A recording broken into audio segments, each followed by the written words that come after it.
तो चलिए first India news के खास कार्यक्रम की ओर रुख करते हैं। होटल क्लार्क्स आमिर में इसका आयोजन किया जा रहा है। सीधी तस्वीरें वहीं से। आप भी मंच ज्वाइन करें। बहुत स्वागत है कुलदीप सिंह चंदेला जी आपका भी सर, क्योंकि आप सभी अपने अपने फील्ड में महारत हासिल है आप सभी को, और हमें भी अच्छा लगता है जब हम इस तरह के कार्यक्रम आयोजन करते हैं और आप सभी की उपस्थिति रहती है। मैं आमंत्रित करूंगी श्री समीर बाबिल जी को, डेस्टिनेशन वेडिंग प्रमोटर। जोरदार तालियों के साथ स्वागत कीजिए समीर जी का। ये सभी हमारे फर्स्ट पैनलिस्ट हैं, क्योंकि फर्स्ट पैनल में हम डिस्कशन करेंगे Rajasthan the royal canvas for destination weddings. Next हमारे पैनलिस्ट हैं Shri Suresh Sarnani ji, director three corner united. Suresh Karnani ji, sir आप भी मंच पर आए। बेहद अहम ये विषय है। इस दिशा में लगातार बेहतर काम टूरिज्म के क्षेत्र में राजस्थान में हो रहा है, लेकिन इसे और कैसे मजबूती प्रदान की जाए, यही हमारा उद्देश्य रहेगा फर्स्ट पैनल में इस सब्जेक्ट पर चर्चा को लेकर। हमारी नेक्स्ट पैनलिस्ट हैं श्रीमती मुद्रिका ढोका जी, डायरेक्टर चंद्रा ग्रुप। मुद्रिका जी, बहुत स्वागत है आपका भी, आप भी मंच पर आए। पैनल का आप भी हिस्सा है और उम्मीद यही है कि जब चर्चा होगी तो नए आइडियाज, नए सुझाव यहां पर आए और जो मददगार साबित हो टूरिज्म को आगे ले जाने को लेकर। हमारी नेक्स्ट पैनलिस्ट श्रीमती आरुषि अरोरा जी, एग्जीक्यूटिव डायरेक्टर ट्रूली इंडिया।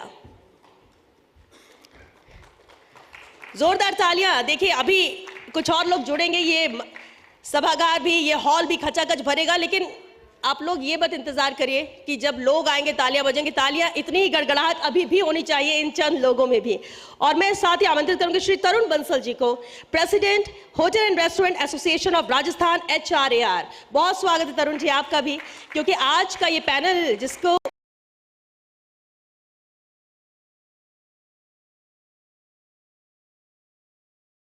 ये मोमेंटो, ये स्वागत हमारी तरफ से, ताकि ये सेमिनार आपके लिए भी यादगार हमेशा रहे। और फर्स्ट पैनल जिस पर चर्चा है, जैसा कि हमने बताया कि हम बात भी कर रहे थे the royal canvas for destination wedding, इसे लेकर बेहतर काम हो रहा है, लेकिन कई बार आप लोगों को समस्या भी आती होगी। दूर से तो सब कुछ अच्छा दिखता है, लेकिन जो इसके पीछे हैं, जो काम करते हैं, उन्हें किस तरह की दिक्कतें आती है, या गवर्नमेंट से उन्हें क्या मदद मिलनी चाहिए, गवर्नमेंट और क्या बेहतर करे जिससे कि इस दिशा में और अधिक कदम में सहयोग आप सभी का मिल सके, इस पर हम चर्चा करेंगे। लेकिन उससे पहले, क्योंकि आज बेहद खास दिन है, राजस्थान का स्थापना, जयपुर का स्थापना दिवस भी है, और साथ ही साथ टूरिज्म को लेकर भी लगातार सरकार की तरफ से, आप लोगों की तरफ से बेहतर काम हो रहा है। आज राजस्थान पर्यटन के नजरिए से देखें तो कैसा दिखता है, वो कैनवास कैसा नजर आता है, एक AV के जरिए नजर डालते हैं। Anchor visual please. समय लिखता है और अपना लिखा खुद मिटा जाता है।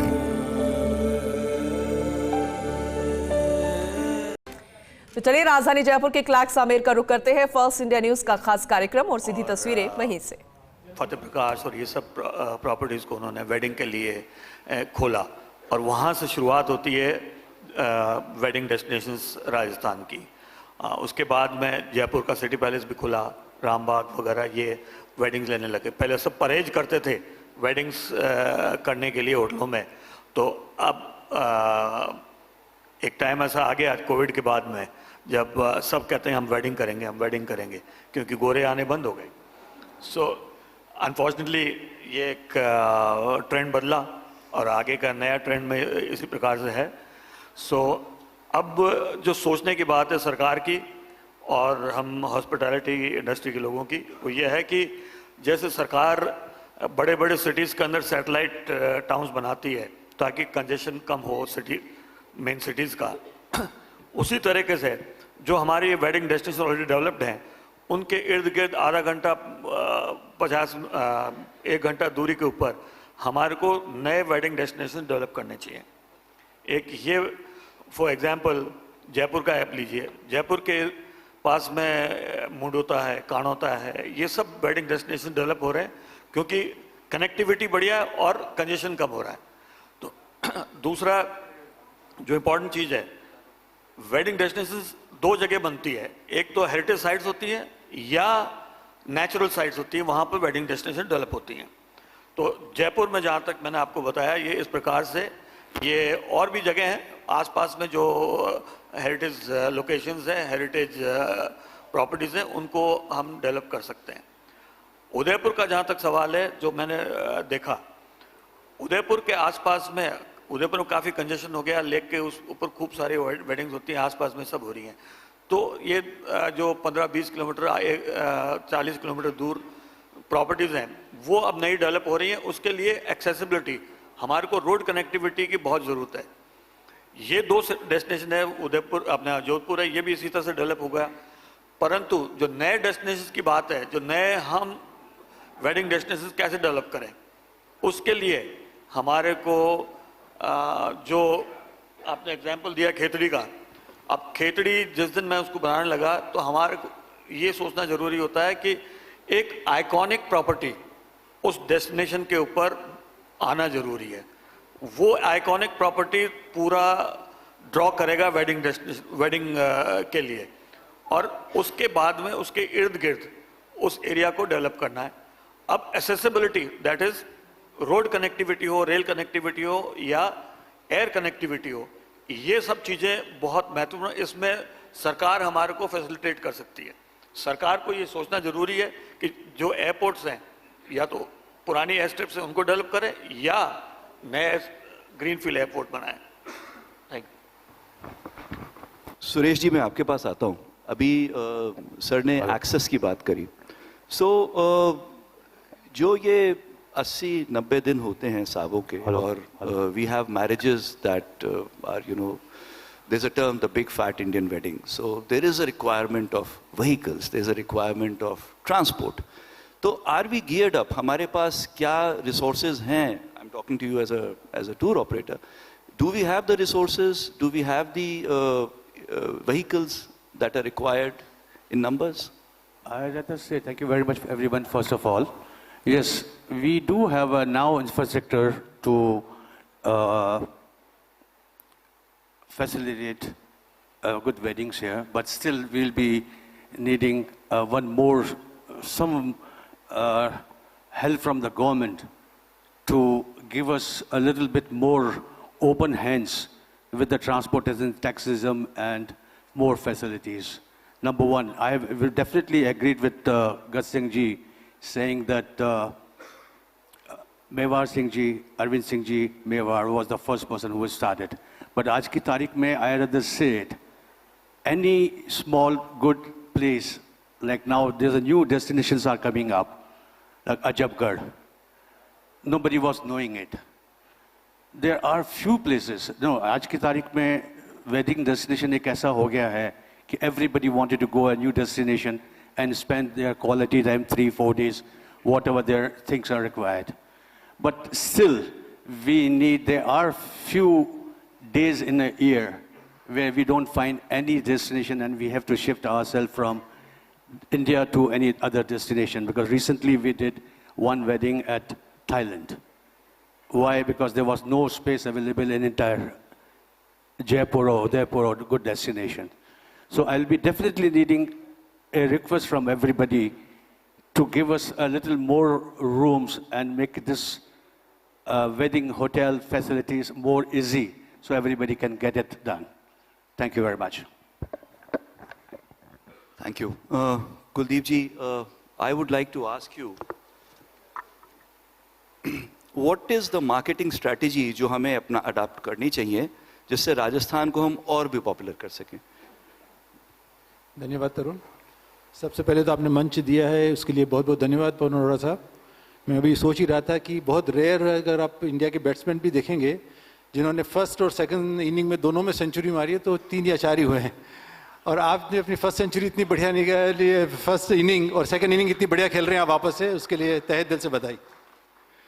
आप बिल्कुल जैसी सर के पच्चीनों पे चल रहे हैं। Thank you. तरुण, आपने जो प्रश्न किया है ये बहुत ही वैलिड प्रश्न है। आज की तारीख में बहुत ज़रूरी है कि हमने मार्केटिंग के लिए क्या किया है। मार्केटिंग के लिए जब मैं रेनबो ट्रेवल्स की मार्केटिंग करता था यूरोप में, तो मेरे मदर ने एक दिन मुझे पूछा था कि तू कई करवा जावे विदेशा में। तो मैंने कहा मैं मार्केटिंग करने जाता हूँ। तो उन्होंने मुझे 2 बातों का ज्ञान दिया था। उन्होंने कहा कि जो फरे वो चरे, बंदियों रे जो भूखो रे। जो फिरता है वो चढ़ता है, जो बंधा रहेगा वो भूखा रहेगा। और दूसरा उन्होंने एक बार मुझे बोला था कि जो बोले वंडा भूंगड़े वग जाए, नी बोले वंडा होनो ही पड़ियो रहे। मतलब जो बोलता है उसके चने भी बिक जाते हैं, और जो नहीं बोल पाता उसका सोना भी पड़ा रह जाता है।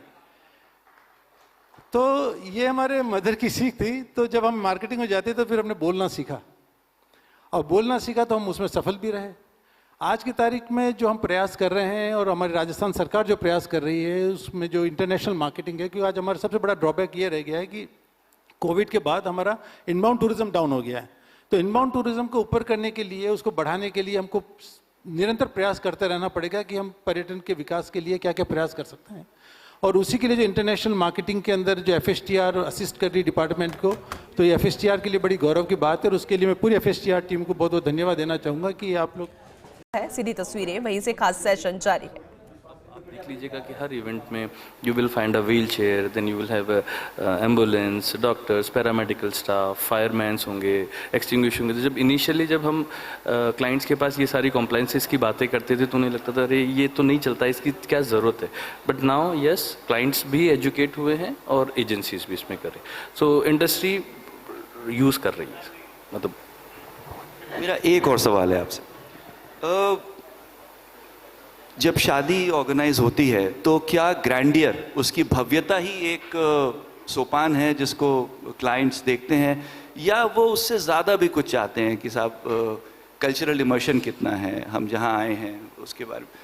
तो इसके बारे में आप क्या कहते हैं? सर, राजस्थान में जो भी वेडिंग्स के लिए आ रहा है वो तो कल्चर के लिए ही आ रहा है। जैसे अभी सारे पैनलिस्ट भी ने कहा कि स्टोरी, तो राजस्थान में हर वेन्यू पे एक स्टोरी है सर। यहाँ पे हमारे पास फोर्ट्स हैं, पैलेसेस हैं, देन हमारे पास डेजर्ट है, हमारे पास फॉरेस्ट हैं, हमारे पास वाटर है। तो सब स्टोरीज़ के साथ में यहाँ ग्रैंडियर तो चाहिए, लेकिन उसमें हेरिटेज होना चाहिए। और हेरिटेज को भी आप देखेंगे तो हर हेरिटेज को मॉडर्न हेरिटेज के फॉर्मेट में यूज़ किया जा रहा है। सो ट्रेडिशंस को कहीं पे भी इम्पैक्ट नहीं किया जा रहा है, उसको कैसे हम और मॉडर्नाइज कर सकते हैं इस पर बहुत ध्यान दिया जा रहा है। एंड इसलिए बहुत बड़ा एक मार्केट राजस्थान डेवलप हो रहा है। Thank you. Thank you. Arushi, मेरा सवाल आपसे है, आपके हिसाब से फ्यूचर ट्रेंड्स क्या हैं? सर, फ्यूचर ट्रेंड्स अब जो वेडिंग्स को लेके होंगे, बेसिकली जहाँ पे भी वेडिंग्स हो रही है, they want it to be exclusive, कि वहाँ पे पहली वो चीज़ हुई नहीं है, something new. So even all the event planners, they always come up with something new to create a story. चाहे वो, और ऐसा नहीं है कि वेडिंग सिर्फ ग्रैंड हो रही है, they are small intimate weddings as well. And specially for us, जब हम राजस्थान में, ये हमारी लेसर नोन डेस्टिनेशंस है, वहाँ पे वो चीज़ बहुत अच्छे से पोर्ट्रे होती है। So that's one thing, and of course whenever we are promoting all of these things online, उसको एक highlight भी बहुत मिलता है। So there's a lot of engagement that happens online as well. So I think that will be the new trend now. So you're saying intimate weddings? Yes, sir, intimate weddings and more exclusivity. The clients get more exclusiveness in that terms. Suresh साहब, हमने access की बात करी थी, तो access में specially जैसे आपने फरमाया कि लेसर नोन डेस्टिनेशंस में जो छोटे डेस्टिनेशंस हैं वहाँ पे लोग प्रेफर करते हैं कि भाई वहाँ पे, you talked about lesser known destinations. आपने एक्सेस की बात करी थी। Transportation is not an problem but आज की तारीख में तो, sorry, road access, everything is fine at the moment. I would rather say it. Okay. It's depending on the, thanks to the government, present government, the road structure has been absolutely good. Okay. And now we have a very good vendors available in case if you wanted to organize anything, that can be done. So access, according to you, is not an issue? I don't think so. The access is any problem. Okay. Okay. Great. Kuldeep sir, आपसे एक सवाल है। Indians, NRIs, ये तो राजस्थान को as a wedding destination they love it, they adore it. हम क्या कर सकते हैं, जैसे पूरी दुनिया, सारी nationalities, they start looking at Rajasthan as a dream destination. Why should we have marriages only in these 80-90 days of Save? हम क्यों नहीं यहाँ पे marriages हो रही हैं of Europeans, of Germans who want to get married here? Because it's a destination per se. Very good question. क्या है? और चलिए आपको तस्वीरें दिखाते हैं फर्स्ट इंडिया के खास कार्यक्रम की। दिया कुमारी पहुंची है होटल क्लार्क्स आमिर में कार्यक्रम हो रहा है। फर्स्ट इंडिया न्यूज की ओर से आयोजन टूरिज्म और राजस्थान की सांस्कृतिक धरोहर पर मंथन। प्रमुख शासन सचिव पर्यटन विभाग राजेश जी, बहुत स्वागत है सर आपका, आप भी मंच पर आए और आप सभी अपना स्थान ग्रहण करें। रुक्मणी रियार जी हमारे बीच आ चुके, आयुक्त पर्यटन विभाग, बहुत स्वागत है रुक्मणी जी आपका। कुलदीप सिंह चंदेला जी से भी मैं अनुरोध करूंगी, प्रेसिडेंट फेडरेशन ऑफ हॉस्पिटैलिटी एवं टूरिज्म इन राजस्थान, आप भी मंच पर अपना स्थान ग्रहण करें। मैं आमंत्रित करूंगी गत सिंह अलसीसर जी को, राष्ट्रीय महासचिव Indian heritage hotel association, sir आप भी आए। Jinendra Singh Shekhawat, senior editor first India news, आप भी मंच पर अपना स्थान ग्रहण करें। और मैं आप सबसे भी अनुरोध करूंगी आप सभी अपना स्थान ग्रहण करें ताकि इस कार्यक्रम को हम आगे बढ़ा सकें। बेहद अहम ये वर्कशॉप, ये सेमिनार जिस पर हम लगातार चर्चा कर रहे थे और अभी दिया जी हमने एक सब्जेक्ट पर बात की है, फर्स्ट पैनल डिस्कशन यहाँ पर हुआ जिसमें डेस्टिनेशन वेडिंग को लेकर बात की। सेकंड पैनल भी इस कार्यक्रम के आगे जब हम बढ़ेंगे तो उस पर भी हम चर्चा करेंगे, जो लेसन नोन डेस्टिनेशन है राजस्थान के, उसे लेकर भी कि कैसे उन्हें बढ़ावा दिया जाए। और अब क्योंकि हमारे कार्यक्रम के मुख्य अतिथि हमारे बीच में है, मैं चाहूंगी उनके स्वागत के साथ इस कार्यक्रम को हम और आगे बढ़ाते हैं। और मैं अनुरोध करूंगी पवन अरोड़ा सर से, सीईओ एवं managing editor first India, sir आप स्वागत करें हमारे कार्यक्रम की मुख्य अतिथि दिया कुमारी जी का, बुके भेंट कर, दुपट्टा उठाकर और ये मोमेंटो भेंट कर। जोरदार तालियां। देखिए टूरिज्म के लोग बहुत एक्टिव होते हैं, वो एक्टिव कितने हैं यहाँ तालियों के जरिए आप बताइए, क्योंकि ये हॉल खचाखच भरा है लेकिन उस लिहाज उस रेशियो में तालियों की आवाज यहां तक नहीं पहुंच पा रही है। और ऐसे वक्त में जब कार्यक्रम की मुख्य अतिथि दिया कुमारी जी हैं, टूरिज्म जिसको लेकर विजन क्लियर है, इसे लगातार इसे लेकर आगे बढ़ रही हैं दिया जी, और आप सभी का सहयोग है। और हम जब बात करते हैं तो सरकार और प्राइवेट सेक्टर इस दिशा में दोनों ही की सहभागिता बेहद अहम होती है और राजस्थान इस मामले में बहुत लकी है। मैं चाहूंगी पवन सर से अनुरोध करूंगी कि आप राजेश यादव जी का भी सर स्वागत करें, राजेश कुमार यादव जी का, प्रमुख शासन सचिव पर्यटन विभाग, क्योंकि पर्यटन विभाग में बेहद अहम फैसले लिए जाते हैं लेकिन उसे इंप्लीमेंट कैसे करना है, कैसे एग्जीक्यूट करना है, इसकी बेहद अहम जिम्मेदारी राजेश कुमार यादव जी पर, जिसे वो बखूबी निभा रहे हैं। मैं जिनेन्द्र सिंह शेखावत जी से भी अनुरोध करूंगी कि आप हमारे मेहमान का स्वागत करें। जोरदार तालियां राजेश कुमार यादव जी के लिए। मैं जिनेन्द्र सिंह शेखावत जी से अनुरोध करूंगी कि जिनेन्द्र जी आप भी स्वागत करें रुक्मणी रियार जी का, आयुक्त पर्यटन विभाग। बहुत स्वागत है रुक्मणी जी आपका भी इस वर्कशॉप को अपनी प्रेजेंस से बेहद खास बनाने को लेकर। और ऐसे सेमिनार, ऐसे वर्कशॉप होते रहने चाहिए। सरकार और प्राइवेट सेक्टर सबकी अपनी भूमिका होती है और एक छत के नीचे एक मंच साझा करने में बहुत से नए सुझाव आते हैं और इस दिशा में हम और बेहतर कर सकते हैं, इसकी जिम्मेदारी भी सबकी बनती है। मैं आमंत्रित करूंगी श्री विशाल माथुर जी को, vice president sales and marketing first India, आप आए और स्वागत करें कुलदीप सिंह चंदेला जी का, प्रेसिडेंट फेडरेशन ऑफ हॉस्पिटैलिटी एवं टूरिज्म इन राजस्थान।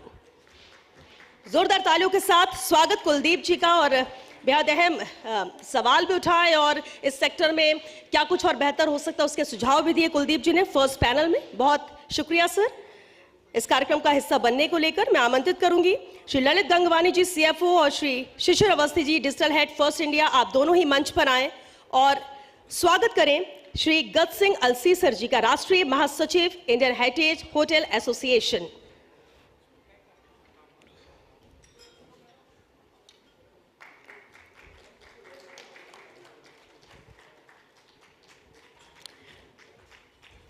बहुत शुक्रिया गत सिंह अलसीसर जी अपनी उपस्थिति दर्ज कराने के लिए। मैं आमंत्रित करूंगी श्री निर्मल तिवारी जी को, एसोसिएट एडिटर फर्स्ट इंडिया, आप मंच पर आए और स्वागत करें पवन अरोड़ा सर का, क्योंकि आज के कार्यक्रम के मेजबान तो पवन सर ही हैं, उन्हीं का विजन है। इसी दिशा में हमने आज ये सेमिनार रखा, वर्कशॉप, और कितनी फ्रूटफुल ये रही, ये आप सब भी अपने रिएक्शन जरूर दीजिएगा। और हम मान के चल रहे हैं कि जब यहाँ से आप जाएंगे तो और ज्यादा एनर्जेटिक होकर इस फील्ड में काम करेंगे। बहुत शुक्रिया पवन सर आपका भी।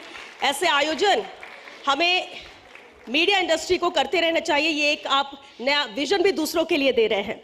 मैं आमंत्रित करूंगी श्री आशीष शमन जी को, business head government first India, Ashish ji आप भी मंच बनाएं और स्वागत करें श्री जिनेन्द्र सिंह शेखावत जी का सीनियर एडिटर फर्स्ट इंडिया, क्योंकि लगता जरूर है कि आज ये वर्कशॉप हो गए, हम सभी उपस्थित हुए, लेकिन सभी मोतियों को पिरोना, सबको एक साथ, सबकी टाइमिंग को मैच करना और इस कार्यक्रम को सफल बनाना ताकि आप सभी आ सके, ये भी एक बड़ी मेहनत होती है टीम की, और उसमें जिनेन्द्र जी की भी भूमिका बेहद अहम है।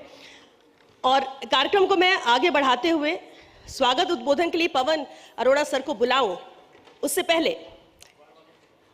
पहले क्योंकि बिल्कुल सर, उससे पहले क्योंकि मैं फर्स्ट इंडिया की बात कर रही थी और फर्स्ट इंडिया एक बड़ा परिवार बन चुका है। First India news channel, first India English newspaper, first India OTT platform भी है और साथ ही साथ सच बेधड़क हिंदी न्यूज़पेपर भी हमारे पास है। तो मैं सिर्फ एक लाइन के बाद इतना कहूंगी कि अब आपको कहीं और जाने की जरूरत ही नहीं है, आपको जो चाहिए वो फर्स्ट इंडिया ग्रुप के पास है। इंग्लिश में न्यूज़पेपर, हिंदी में न्यूज़पेपर, OTT प्लेटफॉर्म। नमस्कार। सबसे पहले तो मैं आप सबको आज जयपुर के 299वें स्थापना दिवस की बहुत बहुत बधाई और शुभकामनाएं देता हूं। ये हम सबके लिए एक गौरवशाली दिन है और आज हमारा सौभाग्य है कि इस कार्यक्रम में माननीय दिया कुमारी जी, जो कि राज्य की उप मुख्यमंत्री हैं, पर्यटन मंत्री हैं, PWD मंत्री हैं, वित्त मंत्री हैं, हमारे बीच विराजमान हैं। आज के दिन की सार्थकता आपके आने से और अधिक बढ़ गई और ये कार्यक्रम भी और सार्थक हो गया है आज के दिन आयोजित होने से। आपका जो रुझान है राजस्थान की कला, संस्कृति, परंपराओं को संरक्षित करने का, उनको आगे बढ़ाने का, वो बहुत ही सराहनीय है। कल भी एक बहुत बड़ा कार्यक्रम केवल आपकी पहल पर, घूमर, जो आप सबके कह सकते हैं कि जीवन में रचा बसा हुआ है, परिवारों में रचा बसा हुआ है, जैसे गुजरात का गरबा फेमस होता है ऐसे राजस्थान का घूमर होता है। वो घूमर फेस्टिवल सभी संभाग मुख्यालयों पे आयोजित हो रहा है और निश्चित रूप से एक नए प्रतिमान स्थापित होंगे इस कार्यक्रम के आयोजन से। साथ ही हमारे बहुत ही senior IAS officer but very young and dynamic Shri Rajesh Yadav, जो कि प्रिंसिपल सेक्रेटरी टूरिज्म डिपार्टमेंट है, वो भी यहाँ मौजूद हैं। आपके आने के बाद निश्चित तौर पे मैं अभी कह रहा था कि टूरिज्म डिपार्टमेंट की विजिबिलिटी और चर्चा बढ़ी है और टूरिज्म डिपार्टमेंट सबको नज़र आने लगा है कि टूरिज्म डिपार्टमेंट क्या क्या नए काम, क्या क्या नवाचार अपने हाथ में ले रहा है। साथ ही रुक्मणी जी बैठी हैं, रुक्मणी रियार, आप कमिश्नर टूरिज्म हैं और साथ ही RTDC की MD भी हैं। कुछ समय पहले नगर निगम की कमिश्नर थी और जयपुर को स्वच्छता सर्वेक्षण में बहुत अच्छा स्थान दिलाने में आपकी महती भूमिका रही। आपका भी हम यहाँ स्वागत करते हैं। अलसी सर साहब, जो अपने आप में एक इंस्टीट्यूशन है, आइकन है इस फील्ड के, उनका भी मैं स्वागत करता हूँ। कुलदीप जी चंदेला, बहुत पुराने मित्र और इस फील्ड में अभी आपने पैनल डिस्कशन के दौरान आपको सुना कितने सुलझे हुए विचार हैं और स्पष्टता है। जिनेंद्र और हमारी पूरी टीम फर्स्ट इंडिया और आप सब इंडस्ट्री के जो महारथी हैं वो सब जो हैं विराजमान हैं, मैं उन सब का भी बहुत बहुत स्वागत करता हूं। जब हम टूरिज्म की बात करते हैं तो राजस्थान के बारे में ये सबको पता है कि राजस्थान में एक बहुत विविधता है, चाहे उसको आप विरासत के टूरिज्म से जोड़िए, पैलेसेस एंड फोर्ट्स जो हमारी ट्रेडिशनल पहचान है उससे जोड़िए, चाहे आप मरुस्थल के पर्यटन से जोड़िए, चाहे आप वाइल्ड लाइफ के पर्यटन से जोड़िए। वाइल्ड लाइफ में भी अब बहुत ही सुकून की बात है कि हमारे पास 5 टाइगर सेंचुरीज हैं और लेपर्ड सेंचुरीज तो मेरे ख्याल से गिन ही नहीं सकते आप, इतनी लेपर्ड सेंचुरीज हैं। कहीं चले जाइए वहीं आपको लगता है कुछ ना कुछ, चाहे वो जयपुर की इतनी सारी लेपर्ड सेंचुरीज हों, जवाई में हों, कुंभलगढ़ में हों और उदयपुर के आसपास बहुत सारे इलाकों में, पाली में, इस तरह का बहुत ज़्यादा है। हमारे पास एक वर्ल्ड क्लास बर्ड सेंचुरी भी है, केवलादेव घना, हालांकि उसको कुछ और नई पहचान दिलाने की ज़रूरत है। इसके अलावा बहुत सारे पक्षी, कहीं कुरजा है, कहीं खींचन है, कहीं खींचन में है, कहीं कुछ और है। अभी मैं पढ़ रहा था बीकानेर में बहुत सारे विदेशी पक्षी एक ही जगह आके इकट्ठे हुए हैं। गजनेर में चले जाइए, वहाँ बहुत सारे विदेशी पक्षी आते हैं। तो बर्ड सेंचुरी का भी हमारे पास है। इसी तरह से झीलों पर आधारित पर्यटन भी हमारे पास ही है। कहीं चले जाइए हमारे पास खूब झीलें हैं, कहीं बांधों के बैक वाटर्स हैं, कहीं कुछ है। तो राजस्थान की वो जो एक दूसरे व्यक्ति को, दूर बैठे व्यक्ति को एक मरुस्थल की छवि आती थी, वो मेरे ख्याल अब बदलती जा रही है, और जितना टूरिज्म डिपार्टमेंट इसको सबके सामने ला रहा है और आप सब लोग मिल करके प्रयास कर रहे हैं, उससे एक छवि राजस्थान की निरंतर बदलती जा रही है। आध्यात्मिक और धार्मिक पर्यटन की हम बात करें तो उसका भी जितना ज़्यादा मौजूदगी राजस्थान में उतनी मेरे ख्याल किसी प्रदेश में नहीं है। आप चाहे खाटू श्याम जी, सालासर जी, वहाँ से शुरू करें, जयपुर में आ जाएं तो गोविंद देव जी से शुरू करें, आप उदयपुर साइड चले जाएं तो दिलवाड़ा, रणकपुर, एकलिंग जी, श्रीनाथ जी, वहाँ चले जाएं, अजमेर साइड आ जाएं तो ब्रह्मा जी का मंदिर है, कैला देवी। अभी मैं कुछ समय पहले करौली गया था, हमने एक कार्यक्रम किया था, वहाँ बड़ी जान करके हैरानी हुई कि करौली में कैला देवी मंदिर और मदन मोहन जी का मंदिर जो है उसमें बहुत पूरे विश्व से लोग आते हैं। इसी तरह उसी सेगमेंट में चाहे आपका मेहंदीपुर बालाजी हो, तो बहुत ज़्यादा विकल्प मौजूद हैं। आप जैसा सर्किट तैयार करना चाहें वैसी सारी संभावनाएं यहाँ मौजूद हैं। आप झीलों से रिलेटेड, वाटर स्पोर्ट्स से रिलेटेड करना चाहते हैं वो भी मौजूद है, डेजर्ट में जाना चाहते हैं वो भी मौजूद है, धार्मिक करना चाहते हैं वो भी मौजूद है, और अब धीरे धीरे वेलनेस टूरिज्म आ रहा है। बहुत सारे ऐसे रिजॉर्ट्स बन रहे हैं जो इस चीज़ को क्लेम करते हैं कि वेलनेस के लिए वो काम कर रहे हैं। तो वेलनेस टूरिज्म एक नया चीज़ आ रही है। और ख़ास बात इस सारे टूरिज्म को बढ़ने में राजस्थान की जो स्ट्रेटेजिक लोकेशन है, पीछे जो दिल्ली जयपुर की कनेक्टिविटी में इतना सुधार हुआ है कि अब लोग फ्लाइट छोड़ करके सड़क से जाना आना पसंद करते हैं, तो उतना ही ज़्यादा लोग आ सकते हैं। वंदे भारत ट्रेन चलने लग गई है दिल्ली जयपुर के बीच में, पहले डबल डेकर चलती थी, शताब्दी चलती थी, लेकिन अब वंदे भारत के आने से एक नया है। अब हायर सेगमेंट का आदमी भी वो वंदे भारत से जाना आना पसंद करता है, वो हाईवे से जाना आना पसंद करता है। और इतना बढ़िया इंटरनेशनल एयरपोर्ट है, जैसा अभी पैनल में आप लोग बता रहे थे, बहुत सारे देशों के लिए फ़्लाइट शुरू हो गई हैं। ये सही है कि अभी भी, जैसा आप कहते हैं, यूएस और यूरोप के लिए अभी बहुत सारी चीज़ें ज़रूरी हैं, लेकिन अभी भी कमी नहीं है कहीं पे भी, आप कह सकते हैं। और आज जो हमने टॉपिक्स रखे हैं वो दो टॉपिक रखे हैं मेनली। एक तो है वेडिंग डेस्टिनेशंस क्या हैं, उनका कैसे विकास हो सकता है, कैसे हम उसको और बढ़ा सकते हैं, क्योंकि वेडिंग डेस्टिनेशन जब कोई जगह बन जाती है तो वहाँ की अर्थव्यवस्था में पूरा सुधार आ जाता है, वहाँ की अर्थव्यवस्था में एक बदलाव आ जाता है। क्योंकि वेडिंग का मतलब ये नहीं कि लोग आके वेडिंग किए, उस वेडिंग प्लेस या उस होटल या उस हेरिटेज प्लेस की कोई अर्थव्यवस्था में सुधार आता है। वहाँ पे जो स्थानीय रोजगार है उसके अवसर बहुत बढ़ते हैं, चाहे वो वहाँ के लोक नर्तक ही हों, चाहे वो वहाँ के म्यूजिशियंस हों, चाहे वो वहाँ के लोकल फूड वाले हों, चाहे लोकल हैंडीक्राफ्ट वाले हों, सबका टेंटेज वाले हों, सबका बिजनेस बढ़ता है और वहाँ की अर्थव्यवस्था बदलती है। तो एक तो हमने आज इसको लिया कि कैसे वेडिंग डेस्टिनेशंस को और सुधारा जा सकता है, इस पे अभी पैनल डिस्कशन भी हुआ। दूसरा है कि राजस्थान के कोने कोने में संभावनाएं छुपी हुई हैं, तो जो लेसर नोन डेस्टिनेशंस हैं उन पे हमने ख़ास तौर पे आज प्रयास किया कि हम उनके बारे में बात करें। क्योंकि आमतौर पे जब राजस्थान में कोई व्यक्ति घूमने आता है तो उसकी पहली टिप्स पे होता है कि जयपुर जाना है, उदयपुर जाना है, जोधपुर जाना है, जैसलमेर जाना है, एक दो कोई और जगह इस तरह की बात कर सकते हैं। लेकिन अगर आप इसको सर्किट फॉर्म में करें या दो दो तीन तीन दिन की आइटिनरीज बनाते हैं तो बहुत सारे, जैसे डूंगरपुर, बूंदी, बाड़मेर, जवाई, चित्तौड़, कुंभलगढ़, बांसवाड़ा, प्रतापगढ़, शेखावाटी, करौली, गजनेर, खीमसर, डीग अपने आप में एक बहुत बड़ी जगह है। अब मुख्यमंत्री जी वहाँ से उसी एरिया से आते हैं आसपास से, तो थोड़ा उधर प्रचलन ज़्यादा बढ़ा है, लेकिन डीग अब तक जैसे लोग जानते नहीं थे। धौलपुर है, झालावाड़ है, सिरोही है, झालरापाटन है, कुचामन है, शाहपुरा है, टोंक है, सांभर लेक है। अब सांभर लेक में यहाँ बैठी है मुद्रिका, तो इनका एक रिजॉर्ट है, उस वजह से पहचान है। लेकिन अगर सांभर लेक में और चीज़ों के लिए भी वहाँ पे जाया जाए या उसको विकास किया जाए, ध्यान में लाया जाए, तो मेरे ख्याल काफ़ी हो सकता है।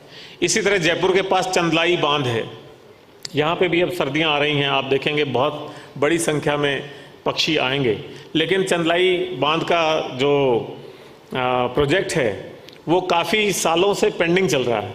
तो ऐसे, लेकिन आज मकसद ही ये है इस कार्यक्रम का कि जो लेसर नोन डेस्टिनेशंस हैं उनकी हम बात करें और उनमें कैसे जान लाई जा सकती है, उनमें कैसे पर्यटकों का फुटफॉल बढ़ाया जा सकता है, कैसे उनका विकास किया जा सकता है, ये हम इस बारे में यहाँ पे विचार करें और सरकार को भी कुछ सुझाव हम उसमें दे पाएँ। जब इतने सारे लोग बैठ के मंथन करेंगे तो निश्चित तौर पे कुछ नई बातें निकलेंगी। अब हम जब बात करते हैं कि आखिर ये जो एक कहना चाहिए कि क्रांति हो रही है पर्यटन के क्षेत्र में, या जो एक मूवमेंट चल चुका है, उसमें फिर भी दिक्कतें क्या आ रही हैं। तो एक बड़ी दिक्कत जो मैम मैं कल परसों आपसे डिस्कस भी कर रहा था, वो ये है कि टूरिस्ट प्लेसेस को वहाँ के स्थानीय नगरीय निकायों या वहाँ की जो अर्बन बॉडीज़ हैं, लोकल बॉडीज़ हैं, उन पे बड़ा डिपेंडेंट रहना पड़ता है। आपको टूरिस्ट प्लेस पे अच्छे टॉयलेट चाहिए, आधुनिक टॉयलेट चाहिए, अच्छी कनेक्टिविटी चाहिए, अच्छी सड़क चाहिए, अच्छा पार्किंग प्लेस चाहिए। तो टूरिज्म डिपार्टमेंट के पास में खुद का कोई ऐसा विकल्प नहीं है कि वो उन चीज़ों को डेवलप कर सकें। उसके लिए उनको रिक्वेस्ट करनी पड़ती, जयपुर में जेडीए को, नगर निगम को, बाकी जगहों पे वहाँ की नगर पालिका, नगर परिषद को, यूआईटी को। अब उनकी प्रायोरिटी में अगर है तब तो वो काम हो जाएगा, अगर उनकी प्रायोरिटी में नहीं है तो शायद उस काम में देरी लगेगी। आप लोग बहुत प्रयास करते हैं, लेकिन ऐसा एक सुझाव आया है इस तरह का कि अगर टूरिज्म डिपार्टमेंट खुद के पास एक अच्छा खासा फंड रहे, 100 करोड़ 200 करोड़ का, और जो आपके आइकॉनिक टूरिस्ट डेस्टिनेशंस हैं उन डेस्टिनेशंस का काम आप खुद ही करा लें। जैसे पहले आमेर विकास प्राधिकरण एक बना था, तो आमेर के आसपास के जो सारे काम थे वो आमेर विकास प्राधिकरण ने अपने हाथ में लिए थे, उनका एक सेपरेट बजट होता था, तो किसी पे डिपेंडेंस नहीं रहे। और या फिर इन नगरीय निकायों में एक बाकायदा सेक्शन हो जाए जो केवल टूरिज्म प्लेसेस को, टूरिस्ट अट्रैक्शंस को कैटर करे, उनकी साफ सफाई को मॉनिटर करे, उनकी बाकी जो डेवलपमेंट है, टॉयलेट्स की क्लीनिंग है और चीज़ें हैं, उसको वो ध्यान रखे। दूसरा एक समस्या अभी भी आती है, टूरिस्ट पुलिस जो है वो मेरे ख्याल जयपुर में तो उसकी फिर भी प्रेजेंस है, बाकी जगहों पे अभी भी टूरिस्ट पुलिस का उतना विस्तार नहीं हो पाया। तो टूरिस्ट पुलिस की भी एक व्यवस्था थोड़ी सी होनी चाहिए। एक मैं इंडस्ट्री की तरफ से ही कह रहा हूं, जो ESZ है, इकोलॉजिकली सेंसिटिव जोन है, उसकी वजह से टूरिज्म के डेवलपमेंट में मेरे ख्याल से कई जगह काफ़ी दिक्कत है। अभी जैसे हम करौली गए थे, तो करौली में ये था कि वो लिमिट ही तय नहीं कि ESZ से कितनी दूरी तक आप इस तरह का डेवलपमेंट नहीं ला सकते हैं। तो कहीं 10 किलोमीटर की बाध्यता है, कहीं 1 किलोमीटर की है, कहीं 500 मीटर की है। तो इस बारे में फॉरेस्ट डिपार्टमेंट के साथ मिलकर के कुछ ऐसा होना चाहिए कि एक निर्धारित हो जाए। और एक बात हमने लास्ट टाइम भी कही थी कि ESZ है तो भी वहाँ पे साइलेंट रिजॉर्ट्स को हम कल्पना कर सकते हैं, वहाँ पे परमिट कर सकते हैं। वहाँ ठीक है, आप डेस्टिनेशन वेडिंग मत करिए उसमें ESZ के बगल में, वहाँ गाना बजाना मत करिए, शोर मत मचाइए। लेकिन जब ESZ के पास से हाईवे निकल सकता है और हाईवे पे दिन रात ट्रकों की रेलम पेल रह सकती है, तो वहाँ पे केवल आकर के सुकून में किसी भी ESZ, नेचुरली वो नेचुरल प्लेस होगा। ESZ का मतलब ही ये है कि वहाँ पे ग्रीनरी होगी, नेचर होगा, कोई लेक होगी, कोई पहाड़ होगा, तो वहाँ पे आकर के आप टेंट में ही रह सकते हैं। लेकिन उससे वो जगह का जो छूट गई है वो छूटी नहीं रहेगी। इसी तरह से एडवेंचर टूरिज्म को लेकर के अभी भी हम थोड़े से कंजर्वेटिव हैं, ऐसा मुझे लगता है। हमारी सोच थोड़ी सी कंजर्वेटिव है। राजस्थान में इतनी लेक्स हैं, लेकिन उदयपुर में थोड़ी बहुत वाटर स्पोर्ट्स होते हैं। जयपुर का जल महल, चाहे वो कानूनी विवाद में आ गया हो, चाहे कैसे भी हो गया, लेकिन बहुत सारी ऐसी लेक्स हैं जहाँ वाटर स्पोर्ट्स हो सकते हैं, अच्छे से अच्छे हो सकते हैं। तो वो कमी दिखाई पड़ती है। हॉट एयर बैलूनिंग है, वो बहुत सारी प्लेसेस पे हो सकती है। पैरासेलिंग है, वो बहुत सारी प्लेसेस पे हो सकती है। और हेलीकॉप्टर राइड्स हैं या और इस तरह की दूसरी चीज़ें हैं, वो बहुत सारी जगह पे हो सकती हैं। इवन जैसे हमारे यहाँ डेजर्ट है, दुबई में डेजर्ट सफारी बड़ी पॉपुलर है। राजस्थान में डेजर्ट सफारी को हम प्रमोट नहीं कर पाए उस तरह से। तो कहीं ना कहीं हमारे कानून भी हमारे को इसमें साथ नहीं देते हैं, और कहीं ना कहीं हमारी खुद की कंजर्वेटिव अप्रोच है। शायद हमारे यहाँ उतना स्किल डेवलपमेंट भी नहीं है एडवेंचर टूरिज्म के मामले में, कि लोग इतना सीखते समझते नहीं। तो हम हो सकता है बाहर की कंपनीज़ को या विदेशी कंपनियों को या विदेशी एजेंसीज़ को भी यहाँ पे अगर बुला करके कुछ शुरू कराएं तो मेरे ख्याल से हम कर सकते हैं। एक और बात बड़ी विचित्र लगती है, विदेशों में लोग बच्चों को लेकर के इसलिए जाते हैं, सिंगापुर में, बैंकॉक में या हांगकांग में, कि वहाँ पे डिज्नीलैंड है, वहाँ पे यूनिवर्सल स्टूडियो है, वहाँ पे कोई दूसरा थीम पार्क है, वहाँ पे कोई बहुत अच्छा वाटर पार्क है, वहाँ पे मूवी वर्ल्ड है, वहाँ पे सी वर्ल्ड है, कुछ ना कुछ ऐसी चीज़ें हैं। तो पूरे भारत में ही अभी तक एक डिज्नीलैंड नहीं आ पाया, एक यूनिवर्सल स्टूडियो नहीं आ पाया। मैं उन ब्रांड से मुझे कोई मतलब नहीं है, लेकिन उस लेवल का कोई थीम पार्क हो जहाँ लोग अपने बच्चों को लेकर के जा सकें। छोटे बच्चों को और यूथ को अगर कैटर करने का हमने कोई प्रावधान नहीं किया तो मेरे ख्याल से फिर बड़ी संख्या में टूरिस्ट नहीं आते हैं। जब तक उनकी पूरी फैमिली को कोई, हर किसी को हर चीज़ ना मिल जाए, तब तक थोड़ी सी दिक्कत आती है। इसी तरह से एयर कनेक्टिविटी वास्तव में एक प्रॉब्लम है। राजस्थान में एयर स्ट्रिप्स भी बहुत हैं, एयरपोर्ट्स भी बहुत हैं, लेकिन आज अगर यहाँ से बीकानेर जाना हो तो मेरे ख्याल फ्लाइट नहीं मिलेगी। बीकानेर से उदयपुर जाना हो तो फ्लाइट नहीं मिलेगी आपको। जैसलमेर भी सीजनल है, जोधपुर की अपनी लिमिटेशंस हैं। तो एक ये थोड़ा सा अगर एयर कनेक्टिविटी में और ख़ास तौर पे जो उसका वायबिलिटी गैप फंडिंग है अगर वो गवर्नमेंट करे तो मेरे ख्याल से थोड़ी और फ्लाइट की नंबर बढ़ सकती हैं। तो एयर कनेक्टिविटी बड़ा मेजर चीज़ है और जो छोटी स्ट्रिप्स हैं उनको भी हम डेवलप कर सकते हैं। और आखिरी बात जो मैं सुझाव देता रहता हूं, लेकिन मुझे बड़ा खुशी है कि उस पर विभाग बहुत अच्छे से काम कर रहा है। एक पोर्टल खुद का होना चाहिए, टूरिस्ट पोर्टल। किसी भी व्यक्ति को राजस्थान में आना है तो वो कोई और चीज़ नहीं पूछे, किसी ट्रैवल एजेंट को फ़ोन नहीं करे, वो पर्यटन विभाग की वेबसाइट पे जाए और पर्यटन विभाग की वेबसाइट पे उसको सारी चीज़ें मिल जाएं। उसको जिस तरह का टूरिज्म में इंटरेस्ट है वैसा आइटनरी मिल जाए, जितने दिन का इंटरेस्ट है उतने दिन की आइटनरी मिल जाए, जिस प्लेस पे जाना चाहता है उस प्लेस के बारे में एक छोटी शॉर्ट फिल्म उसको मिल जाए और उसी से उसकी बुकिंग और वहाँ कितने दिन का स्टे होना चाहिए ये मिल जाए। और एक 24 घंटे ना सही दिन में 10 घंटे का एक उसका कॉल सेंटर होना चाहिए असिस्टेंस के लिए, क्योंकि लोग टूरिज्म में जब अपना प्रोग्राम बनाते हैं, आइटनरी बनाते हैं तो उनको डिस्कस करने में बड़ा मजा आता है और डिस्कस करके अपनी भ्रांतियां दूर करते हैं और वो अपने ट्रैवल एजेंट से भी पूछते हैं वहाँ मैं कितने दिन रुक पाऊंगा, वहाँ से कनेक्टिविटी क्या होगी, फिर और कहाँ जा सकते हैं, क्या कर सकते हैं। तो अगर हमारे कॉल सेंटर हो और उस कॉल सेंटर में कोई भी व्यक्ति राजस्थान आने से पहले कॉल करके अपनी आइटनरी खुद फ्रेम कर सके और उसी पोर्टल से बुकिंग कर ले तो उसको कहीं जाना नहीं, तो उससे टूरिज्म डिपार्टमेंट का भी प्रचार प्रसार होगा, उनका इनकम भी बढ़ेगी और राजस्थान पे लोग फोकस कर पाएंगे। और मुझे खुशी है कि इस बारे में राजेश यादव सर बता रहे थे कि वो पोर्टल की पूरी तैयारी कर रहे हैं इस तरह से और इससे भी थोड़ा और बेहतर होगा।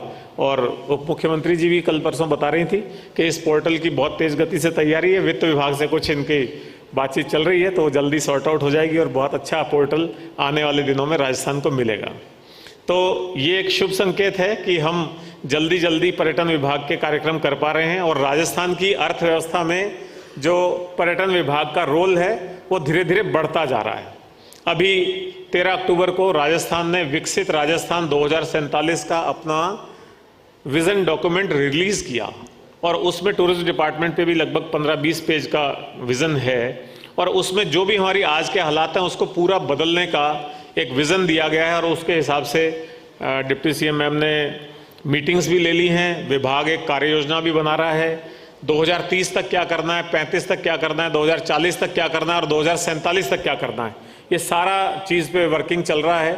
और मैं समझता हूँ कि आने वाले दिनों में उन योजनाओं की जिस ढंग से मॉनिटरिंग अभी शुरू हो गई है और जिस ढंग से उन पर काम होना शुरू हो गया है और मैम खुद वित्त मंत्री भी हैं, तो आने वाले बजट में टूरिज्म को फिर कुछ ना कुछ अच्छा सपोर्ट मिलेगा। तो वो विजन डॉक्यूमेंट अपने आप में एक बड़ी उपलब्धि है, ये राजस्थान सरकार की भी एक बड़ी उपलब्धि है, मुख्यमंत्री भजनलाल शर्मा जी की भी बड़ी उपलब्धि है, क्योंकि बहुत सारे राज्यों ने अभी तक प्रधानमंत्री के विकसित भारत 2047 के विजन के क्रम में अपने अपने विजन डॉक्यूमेंट अभी तक नहीं बनाए हैं, लेकिन राजस्थान उसमें अग्रणी है। राजस्थान ने न केवल वो विजन डॉक्यूमेंट बना लिया बल्कि उसको रिलीज कर दिया और हर क्षेत्र के मंत्रियों को, उनके जो सेक्रेटरीज हैं उनको भी सेंसिटाइज कर दिया और विभाग वाइज योजनाएं बन रही हैं। तो एक शुभ संकेत है। मैं समझता हूँ अगले साल या आने वाले समय में जब हम मिलेंगे तो और नई उपलब्धियों के साथ और मैम के पास भी और कई नई चीज़ें बताने को होंगी। बहुत बहुत शुक्रिया, थैंक यू।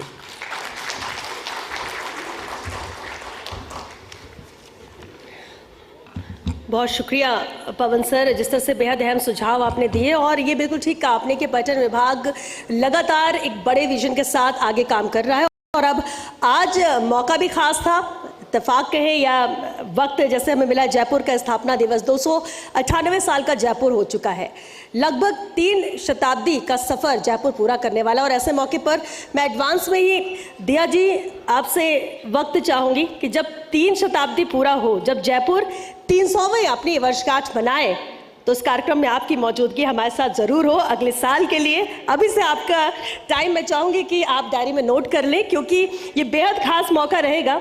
और 299 स्थापना दिवस आज है।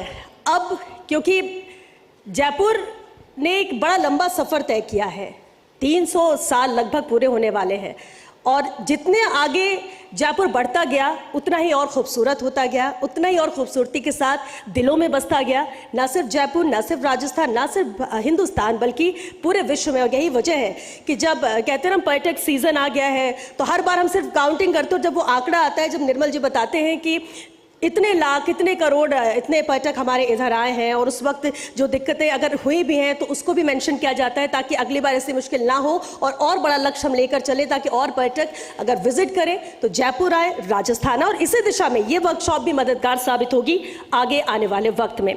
और मैं आगे इस कार्यक्रम को बढ़ाऊं उससे पहले, क्योंकि राजस्थान स्थापना दिवस आज है और पवन सर के मार्गदर्शन में, नेतृत्व में टीम ने एक एवी तैयार की है, तो क्यों ना जयपुर को करीब से देखें, एक बार फिर अपने दिल में बसाएं इस एंकर विजुअल के जरिए। एवी प्लीज।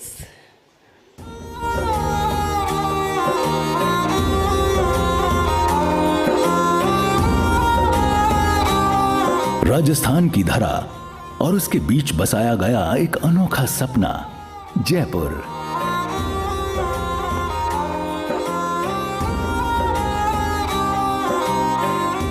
नवंबर 1727 में आमेर के कछवाहा वंश के राजा सवाई जयसिंह द्वितीय ने जब इस शहर की नींव रखी, तब उन्होंने सिर्फ एक राजधानी नहीं बनाई बल्कि भारत का पहला सुविचारित प्लैन्ड सिटी रची। पेरिस गया था, उसके पहले मैडम टोक्यो जाना चाहती थी, लेकिन क्योंकि ऑनरेबल प्राइम मिनिस्टर का प्रोग्राम हो गया था इसलिए मैडम टोक्यो नहीं पधार पाई। मैं कुछ इश्यूज़ आपके साथ शेयर करना चाहूँगा।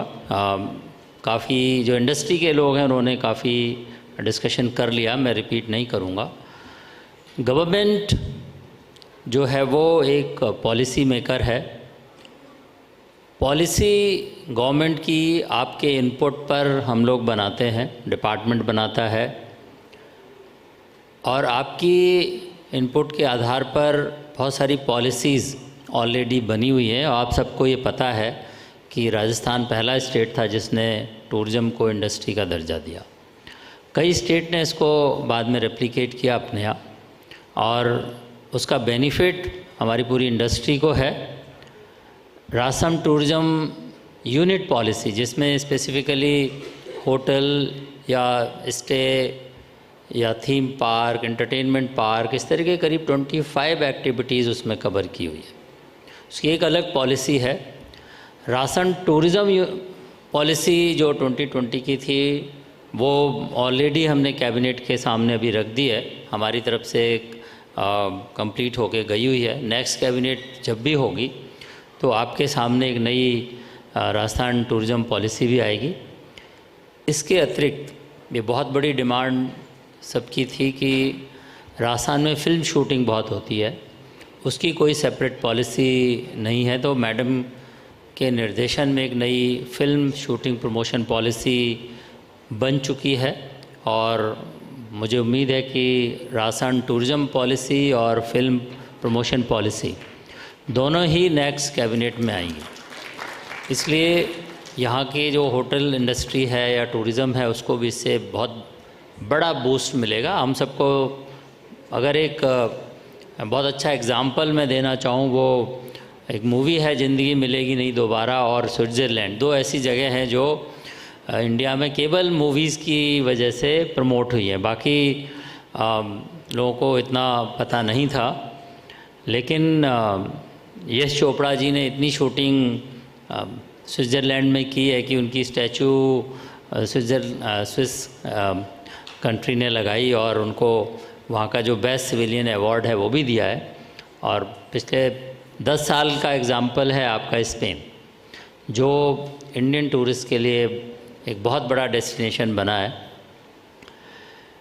इसलिए ज़रूरी है कि वैसे शूटिंग होती है, ऐसा कि नहीं है, शूटिंग होती रही है, क्योंकि 70s की मूवीज़ में भी राजस्थान में शूटिंग हुई है। और अगर हम बात करें तो सोनार, जो जैसलमेर के किले का नाम भी पड़ा, सोनार किला, वो सत्यजीत रे की एक मूवी थी, उसके बाद ही पड़ा। उसको लोगों ने मूवी देखने के बाद उसका नाम रखा, और बहुत नेशनल लेवल पर तभी लोगों की नज़र में आया कि इतना बड़ा फोर्ट, इतना सुंदर फोर्ट जैसलमेर में है, लोग उन्होंने वहाँ जाना शुरू किया।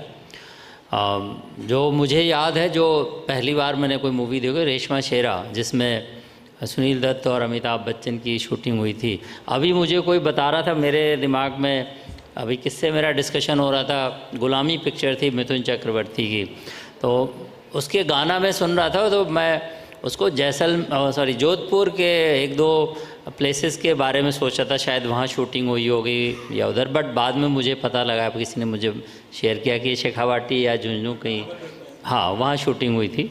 तो मेरे ख्याल से पिछले 50 सालों से ज़्यादा शूटिंग यहाँ होती है, बट कोई प्रमोशन पॉलिसी इस तरह की नहीं। अगर अभी मैं बात करूँ, जो रिसेंट स्टेट हैं जो इसमें बहुत आगे आए हैं, वो उत्तर प्रदेश और मध्य प्रदेश। उन्होंने दोनों स्टेट ने, दिल्ली ऑफ कोर्स कैपिटल पहले से थी, वहाँ शूटिंग होती थी, बट अभी जो 2 स्टेट सबसे आगे बढ़कर आए हैं इसमें, वो उत्तर प्रदेश और मध्य प्रदेश हैं। अच्छी पॉलिसी उनकी भी हमने जो अच्छे पॉइंट्स से स्टडी किए और अपने पॉलिसी में इंक्लूड किया है। सेकंड जो वर्क है गवर्नमेंट का, वो है इंफ्रास्ट्रक्चर डेवलप करने का। केवल टूरिज़्म डिपार्टमेंट की बात नहीं कर रहा, गवर्नमेंट एज ए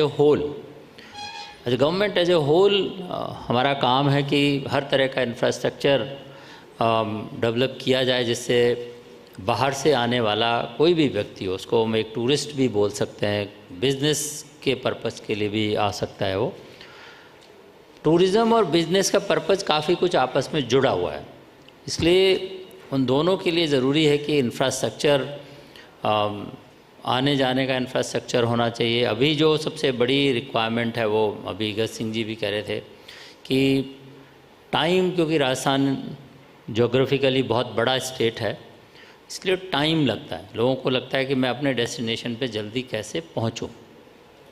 इसका एक अच्छा तरीका ये भी हो सकता है कि इंडस्ट्री एज ए होल, हम अपने ट्रैवल साइट को कितना अच्छा डेवलप कर सकते हैं। जैसे हरियाणा ने बहुत अच्छा, कि हरियाणा बहुत बड़ा स्टेट नहीं है, लेकिन उन्होंने रोड साइड एमिनिटीज़, या पंजाब की अगर अब हम बात करें तो वहाँ के जो रोड साइड एमिनिटीज़ हैं बहुत फेमस हैं। लोग अगर ट्रैवल 400 करना भी चाहते हैं, 400 kilometre, so they enjoy the road. बहुत अच्छे क्वालिटी के रोड साइड ढाबे हैं और फैसिलिटीज़ हैं। इस तरह की राजस्थान में अभी मिसिंग है। हमारा बहुत ज़्यादा फोकस बड़े hotel, 3 star, 4 star, 5 star hotels पर है, बट अगर हम बात करें, छोटा सा एग्जांपल दूंगा, यहाँ झुंझुनू और उस तरफ के बहुत लोग बैठे हुए हैं, बट कोई भी बहुत अच्छी जगह, अगर आप जयपुर से बीकानेर जाते हैं तो आप मुश्किल से बता सकते हैं कि कितनी अच्छी जगह है कोई।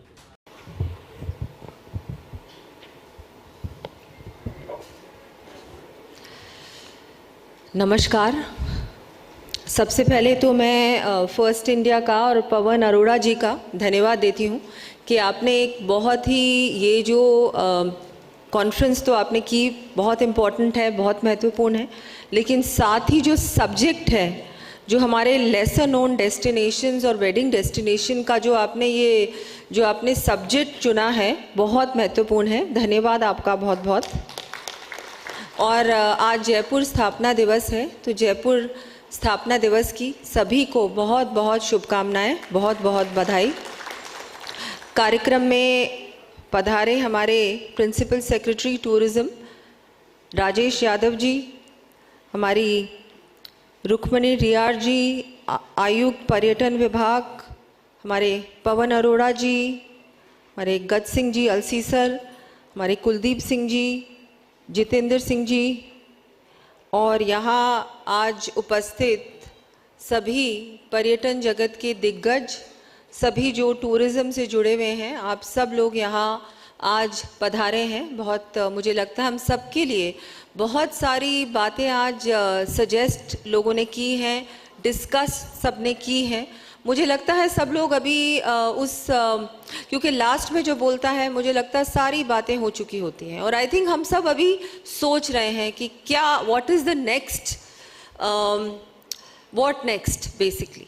तो बहुत सारी बातें डिस्कस हुई हैं। मैं तो यही कहूँगी कि बहुत ज़रूरी है कि लगातार हम इस तरह की चर्चाएं, डिस्कशंस और मुझे लगता है मंथन, और जिस तरह से जो गवर्नमेंट और प्राइवेट जो स्टेक होल्डर्स हैं, आप लोग सब हैं, आपके साथ जो आप लोगों के सजेशंस जो इससे बाहर निकल के आते हैं, ऐसे जो हमारे कॉन्फ्रेंसेस होती हैं, मीटिंग्स होती हैं, उसमें जो चर्चाएं होती हैं, उसके बाद ही मुझे लगता है गवर्नमेंट का भी रोड मैप जो आगे बनता है, मुझे लगता है बहुत सार्थक होता है। ये चर्चाएं, ये कॉन्फ्रेंसेस, ऐसी मीट्स बहुत सार्थक होती हैं, बहुत पॉजिटिव होती हैं, और जो वे फॉरवर्ड गवर्नमेंट को तय करना है उसके लिए बहुत इम्पॉर्टेंट है।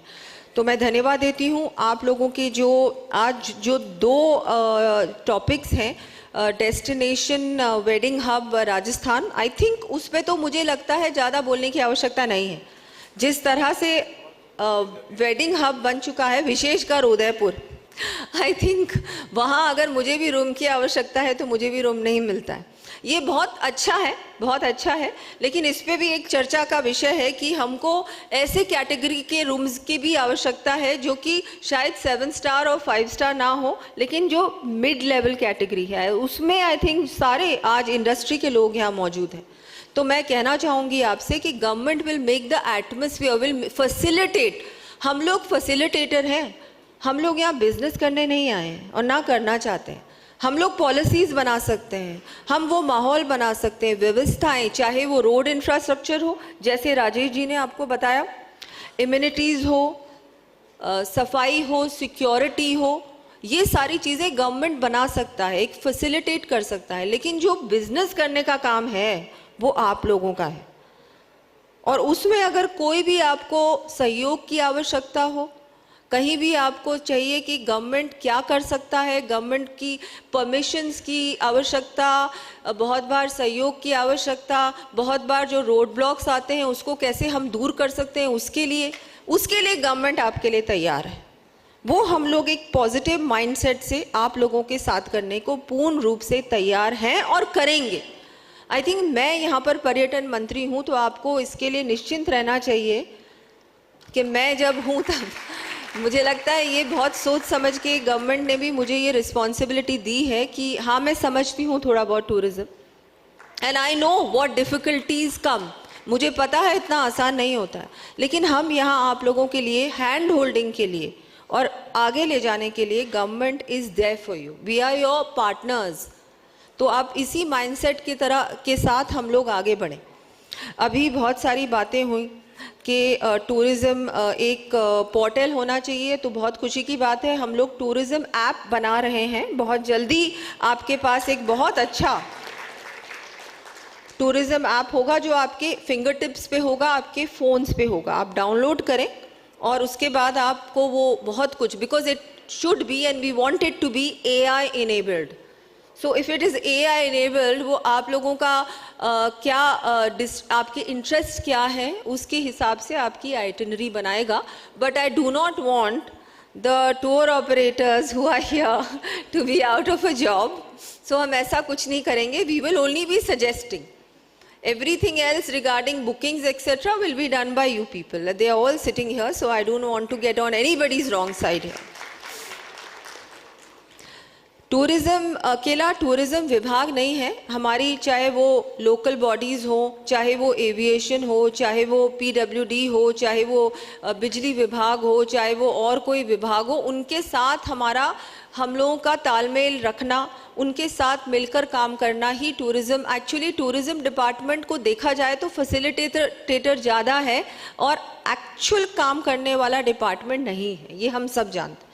लेकिन अब हम लोग प्रयास कर रहे हैं कि सारे लाइन डिपार्टमेंट्स के साथ और सभी डिपार्टमेंट्स के साथ, पूरे गवर्नमेंट के साथ हम लोग एक अच्छा तालमेल रख के और लगातार इस पे हम लोग काम करें। इसमें हमारे मुख्यमंत्री जी भी लगातार उसमें भी बहुत चिंता भी कर रहे हैं, रिव्यू मीटिंग्स भी कर रहे हैं, मैं अपने स्तर पे कर रही हूँ।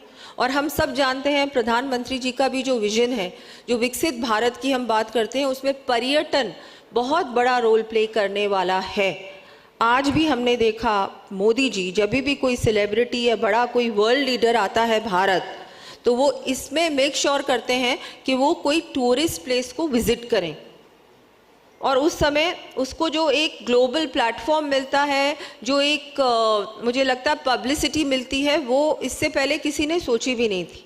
खुद भी प्रधानमंत्री जी कोई ना कोई टूरिस्ट प्लेस में जाके, किसी मंदिर में या बीच पे या कहीं ना कहीं भारत में जाते हैं, और वहाँ पर जाके वो एक पूरा वो बन जाता है कि नहीं भाई हमें भी वहाँ पर जाना है। He is our biggest and I think best brand ambassador that our country could ever hope for. और जिस तरह से उनका विजन है टूरिज्म के लिए, मुझे लगता है उसको भी देख के हमको बहुत कुछ सीखने को मिलता है।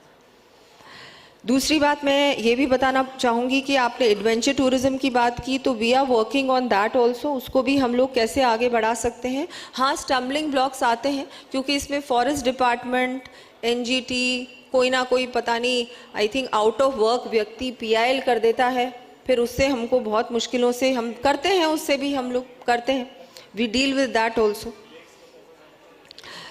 दूसरा, हमारे जो अननोन डेस्टिनेशंस, आई थिंक बहुत ज़रूरी है कि हम लोग हमारे जो लेसर नोन डेस्टिनेशंस हैं, जैसे उदयपुर लोग जाते हैं, जयपुर जाते हैं, जोधपुर जाते हैं, जैसलमेर जाते हैं, लेकिन जो आसपास, चाहे जयपुर के पास सांभर हो, जयपुर के पास शेखावटी हो, चाहे जो हमारा उदयपुर है उसके पास राजसमंद है, बांसवाड़ा डूंगरपुर है, कुंभलगढ़ है, चित्तौड़ है, इन डेस्टिनेशंस को हम कैसे आगे बढ़ा सकते हैं। जैसलमेर तो है ही, पर जैसलमेर के आसपास बहुत सारा ऐसा डेजर्ट एरिया है, वहाँ भी अब आप लोग सब स्टेक होल्डर्स हैं, आपको भी थोड़ा सोचना पड़ेगा कि आप कैसे अपना कोई ऐसा एक्टिविटी या कोई ऐसा टूरिज़्म का कोई ऐसा प्लान, या हो सकता है टूरिज़्म यूनिट लेके अगर आप लोग आना चाहें तो हम बहुत, you are more than welcome, और हम लोग मिलकर काम करेंगे कि आप ऐसी जगहों पे मुझे लगता है ये हम लोग नेक्स्ट बजट में लाएंगे Rajesh ji. I think we can work on that कि हम लोग क्या ऐसा लेके आ सकते हैं जिससे कि लेसर नोन डेस्टिनेशन में अगर कोई टूरिज्म यूनिट खोलना चाहता है उसको भी थोड़ा इंसेंटिवाइज करें कि उसको वहाँ पर खोलने के लिए, ना केवल सिर्फ बड़े शहरों में खोलने के लिए, पर लेसर नोन डेस्टिनेशंस में खोलने के लिए कुछ ऐसा इंसेंटिव हम दें। बहुत कुछ गज सिंह जी ने किया है। अब तो खेतड़ी में भी आपका बहुत बड़ी प्रॉपर्टी आ रही है, एंड दैट इंक्लूड्स एवरीवन, चाहे वो यहाँ पर पचार जी हों या सब लोग जहाँ पर आप सब स्टेक होल्डर्स बैठे हैं, जो आप सब लोग अपने अपने तरीके से नॉट जस्ट जयपुर पर जयपुर के आसपास और राजस्थान में हर शहर जो है, चाहे उदयपुर, जोधपुर हम बात करें, या कोटा से फिर बूंदी की बात करें, not just Kota, Bundi also, वहाँ पर ट्रैवल मार्ट भी हो रहा है कोटा में जनवरी में। हम लोग बात करें बीकानेर की बात करें, थोड़ा सा हटके भी करना पड़ेगा। हम लोग पुष्कर को भी डेवलप करने जा रहे हैं। पूरे विश्व का एकमात्र मंदिर है ब्रह्मा मंदिर, पुष्कर में है, तीर्थ राज कहते हैं पुष्कर को। वहाँ भी हम लोग अब बहुत अच्छा सर्किट बनाने जा रहे हैं, सुंदर बनाने जा रहे हैं, स्वच्छ बनाने जा रहे हैं पुष्कर को। महाराणा प्रताप सर्किट पे भी काम लगातार चल रहा है, तेज़ी से चल रहा है वहाँ भी, क्योंकि उसमें क्या होगा कि और जगह जुड़ेंगी, नॉट जस्ट उदयपुर, राजसमंद जुड़ेगा, हल्दीघाटी जुड़ेगा, कुंभलगढ़ जुड़ेगा, गोगुंदा जुड़ेगा, ऐसे सारे, देवेश जुड़ेगा। ये सारे जो थोड़े से 1-1 घंटे की दूरी, 2-2 घंटे की दूरी पे है, शेखावटी की हवेलियों पे भी काम चल रहा है। ये हम लोग कुछ जगहों को चुनेंगे और वहाँ पर हम पूरी तरह से काम करेंगे। वहाँ का इंफ्रास्ट्रक्चर, वहाँ की कनेक्टिविटी, चाहे एयर कनेक्टिविटी की बात करें, रोड कनेक्टिविटी की बात करें, रेलवे कनेक्टिविटी की बात करें, सफाई, वहाँ पर और जो इम्यूनिटीज़ हैं वो, रोड साइड एमिनिटीज़ जो अभी राजेश यादव जी ने कहा, we will just make those places, because we can't go whole hog. अगर हम सोचे पूरे राजस्थान को एक साथ हम परिवर्तन करेंगे तो वो पॉसिबल नहीं है। हो सकता है पर उसमें समय देना होगा। 5 साल is not enough, sorry to say. आप बार बार ये चेंज करेंगे तो नहीं बनेगी बात। अगली बार फिर से भारतीय जनता पार्टी की सरकार, और कम से कम आपको समय देना होगा। आप गुजरात में जो देख रहे हैं, यूपी में जो आप देख रहे हैं, मध्य प्रदेश में आप देख रहे हैं, हरियाणा में जो आप देख रहे हैं, वो क्यों देख रहे हैं? वो 5 साल का काम नहीं है। कम से कम वहाँ 10-15 साल भारतीय जनता पार्टी की सरकार रही है। There is stability. और इसी वजह से फिर हमारी ब्यूरोक्रेसी भी अच्छी तरह से काम करती है हमारे साथ। नहीं तो वो भी सोचते हैं 5 साल ये, 5 साल वो, 3 साल बाद काम करना बंद कर देते हैं सब लोग। It's a reality. तो ऐसा है कि हम सब लोग मन बना के कि हमको राजस्थान में डेवलपमेंट चाहिए, और डेवलपमेंट के लिए, हाँ मैं आपको कहूँगी, मैं भारतीय जनता पार्टी की सदस्य हूँ इसलिए नहीं बोल रही हूँ, पर मैं इसलिए बोल रही हूँ बिकॉज जहाँ पर भारतीय जनता पार्टी की सरकार है वहाँ पर परिवर्तन नजर आ रहा है। तो आपको ये तो मेरे को बोलना जरूरी था यहाँ पर। I am not giving a political भाषण at all. I am just saying, मैं आपके सामने बात रख रही हूँ, सोचने की बात है, और आप खुद देखिए, आंकड़ों के साथ देखिए. We have to, it's for the state, for the betterment of our state.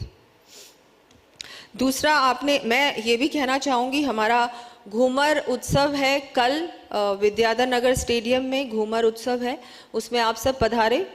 हमारा प्रयास है कि हम हमारा कल्चर, हमारे जो डांस फॉर्म्स हैं, हमारा लोक नृत्य है, लोक कलाकार है, लोक गीत हैं, हमारे फेस्टिवल्स हैं, ये बहुत महत्वपूर्ण है. ये हमारी संस्कृति का बहुत महत्वपूर्ण भाग है, राजस्थान की संस्कृति का, और इसको हमको आगे बढ़ाने का काम करना है. तो आप सबसे निवेदन है, जितने भी हमारे फेस्टिवल्स होते हैं साल भर में, विशेषकर हमारे जो राजस्थान के फेस्टिवल्स हैं, चाहे हमारा तीज है, गणगौर है, और भी जो हमारे फेस्टिवल्स हैं, और हमारे जो वैसे भी होली भी हो, दिवाली भी हो, संक्रांत भी हो, इन सबको भी आगे बढ़ाने का हमको काम करना है. और हाँ, विभाग भी इसमें विशेष ध्यान देगा. ये वाला जो घूमर है, ये भी पहली बार हो रहा है राजस्थान में. ये प्रयास है कि हमारा डांस फॉर्म घूमर है, इसको हम आगे कैसे ले जा सकते हैं.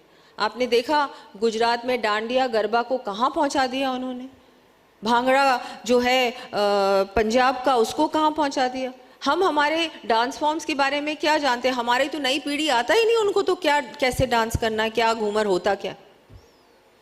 ऐसे ही हमारे त्योहार हैं, उनको भी आगे बढ़ाने का काम करना, और उसमें विभाग थोड़ा ध्यान देगा कि अब ना केवल जयपुर में, लेकिन हमारे सारे संभाग मुख्यालयों पर, जिलों पर, हम लोग हमारे फेस्टिवल्स पर थोड़ा एक्स्ट्रा बजट भी देंगे और अच्छा हमारी तरफ से कार्यक्रम करने का प्रयास करेंगे.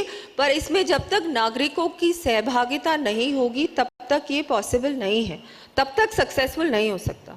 तो आप सब स्टेक होल्डर्स यहाँ पर उपस्थित हैं, आपसे निवेदन करती हूँ कि हमारे फेस्टिवल्स, हमारा कल्चर, इन सब चीज़ों में भी आप लोगों का साथ रहे, आप लोगों का सहयोग रहे, तो मुझे लगता है उसको भी हम बहुत बड़ा बना सकते हैं.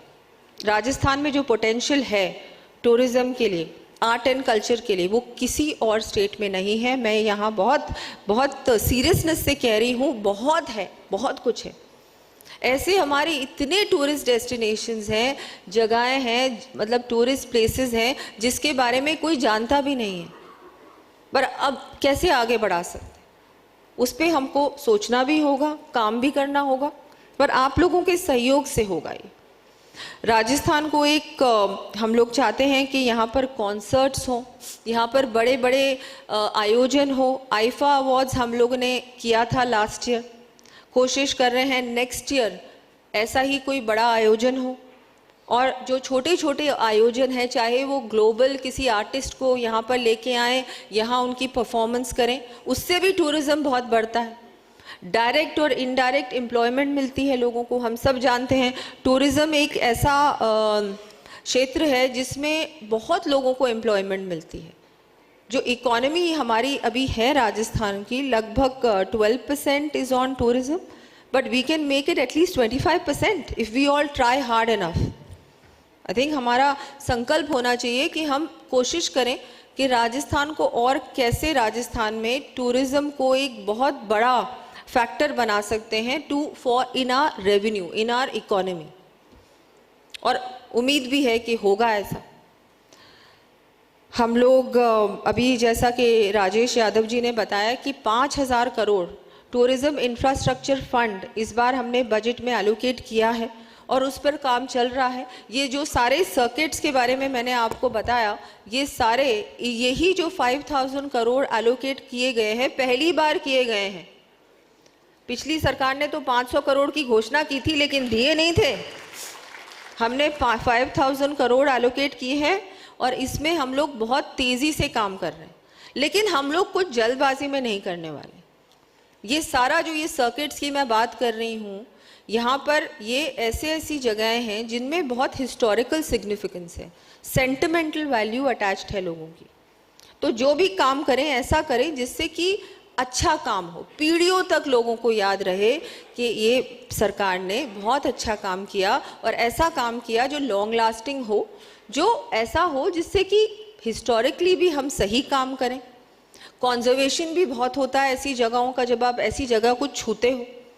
ऐसा नहीं कर सकते कि लीपा पोती करके हम झूठ मूठ का काम कर दें। वो हो सकता है, पर वो काम हमारी सरकार नहीं करने वाली। हमारी सरकार कोई भी ऐसी घोषणा नहीं करने वाली जो लीपा पोती हो या सिर्फ घोषणा ही हो। काम हम करेंगे। हमने बहुत सारी घोषणाएं की। हो सकता है कोई घोषणा साल भर में पूरी हो सकता है कोई घोषणा में 2-2.5 साल भी लग जाए, लेकिन काम अच्छा होना चाहिए। आई थिंक वो बहुत ज़रूरी है और इंटेंशन अच्छा होना चाहिए, और हमारी सरकार का है। We are here to work for you, to serve the people of Rajasthan. अभी जो बात आपने की, मैं ये बहुत लंबा चौड़ा जो ये था, मैं स्पीच तो नहीं दे रही, पर मुझे लगता है आज हम सब यहाँ पर हैं चर्चा के लिए आए हैं। हम लोग एक्सचेंज ऑफ थॉट्स के लिए आए हैं। और आज जो आप इसके बाद और इससे पहले आप लोगों ने बहुत सारे पैनल डिस्कशंस हुए, तो बहुत सारी बातें निकल के भी आई होंगी। तो मैं आपको रिक्वेस्ट करती हूँ कि आप वैसे समय समय पर मुझसे मिलते हैं, राजेश जी से मिलते हैं, रुक्मणी जी से मिलते हैं, लेकिन आपके सजेशंस के साथ बहुत बार क्या होता है कि मुझे बताया जाता है ये ठीक नहीं है, ये ठीक नहीं है, लेकिन उसके बाद क्या करें हम सुधारने के लिए। तो पॉजिटिव फीडबैक भी अगर आपका आएगा तो मुझे लगता है कि उससे बहुत फ़र्क पड़ेगा, क्योंकि हम सब चाहते हैं कि राजस्थान में टूरिज़्म बढ़े, राजस्थान की छवि बदले, राजस्थान अब किसी से पीछे ना रहे, किसी भी क्षेत्र में राजस्थान किसी भी स्टेट से पीछे ना रहे। पूरी तरह से हम कोशिश कर रहे हैं राजस्थान की इकोनॉमी को फिर से सड़क पे लाने के लिए, क्योंकि बहुत ही बुरी हालत में राजस्थान की इकोनॉमी और राजस्थान का जो फाइनेंशियल जो हालत थी राजस्थान की, वो हमको मिली थी विरासत में जब हमारी सरकार आई थी 2023 में। पर हम लोगों ने प्रयास किया है कि उसको सही किया जाए। कुछ छोड़ा ही नहीं था, पिछली सरकार ने सब कुछ ही ले लिया था, मतलब इतनी ख़राब हालत थी, लेकिन it is better now and we aim to make it even better. आप लोगों के सुझाव समय समय पर मिलते रहें। इतना बड़ा मीडिया हाउस फर्स्ट इंडिया आप लोगों से जुड़ा है, टूरिज़्म से जुड़ा है। पवन जी, आपको भी बहुत अच्छी नॉलेज है टूरिज़्म की, जो आपने बातें रखी आज, और मुझे लगता है कि काम करने की आवश्यकता है।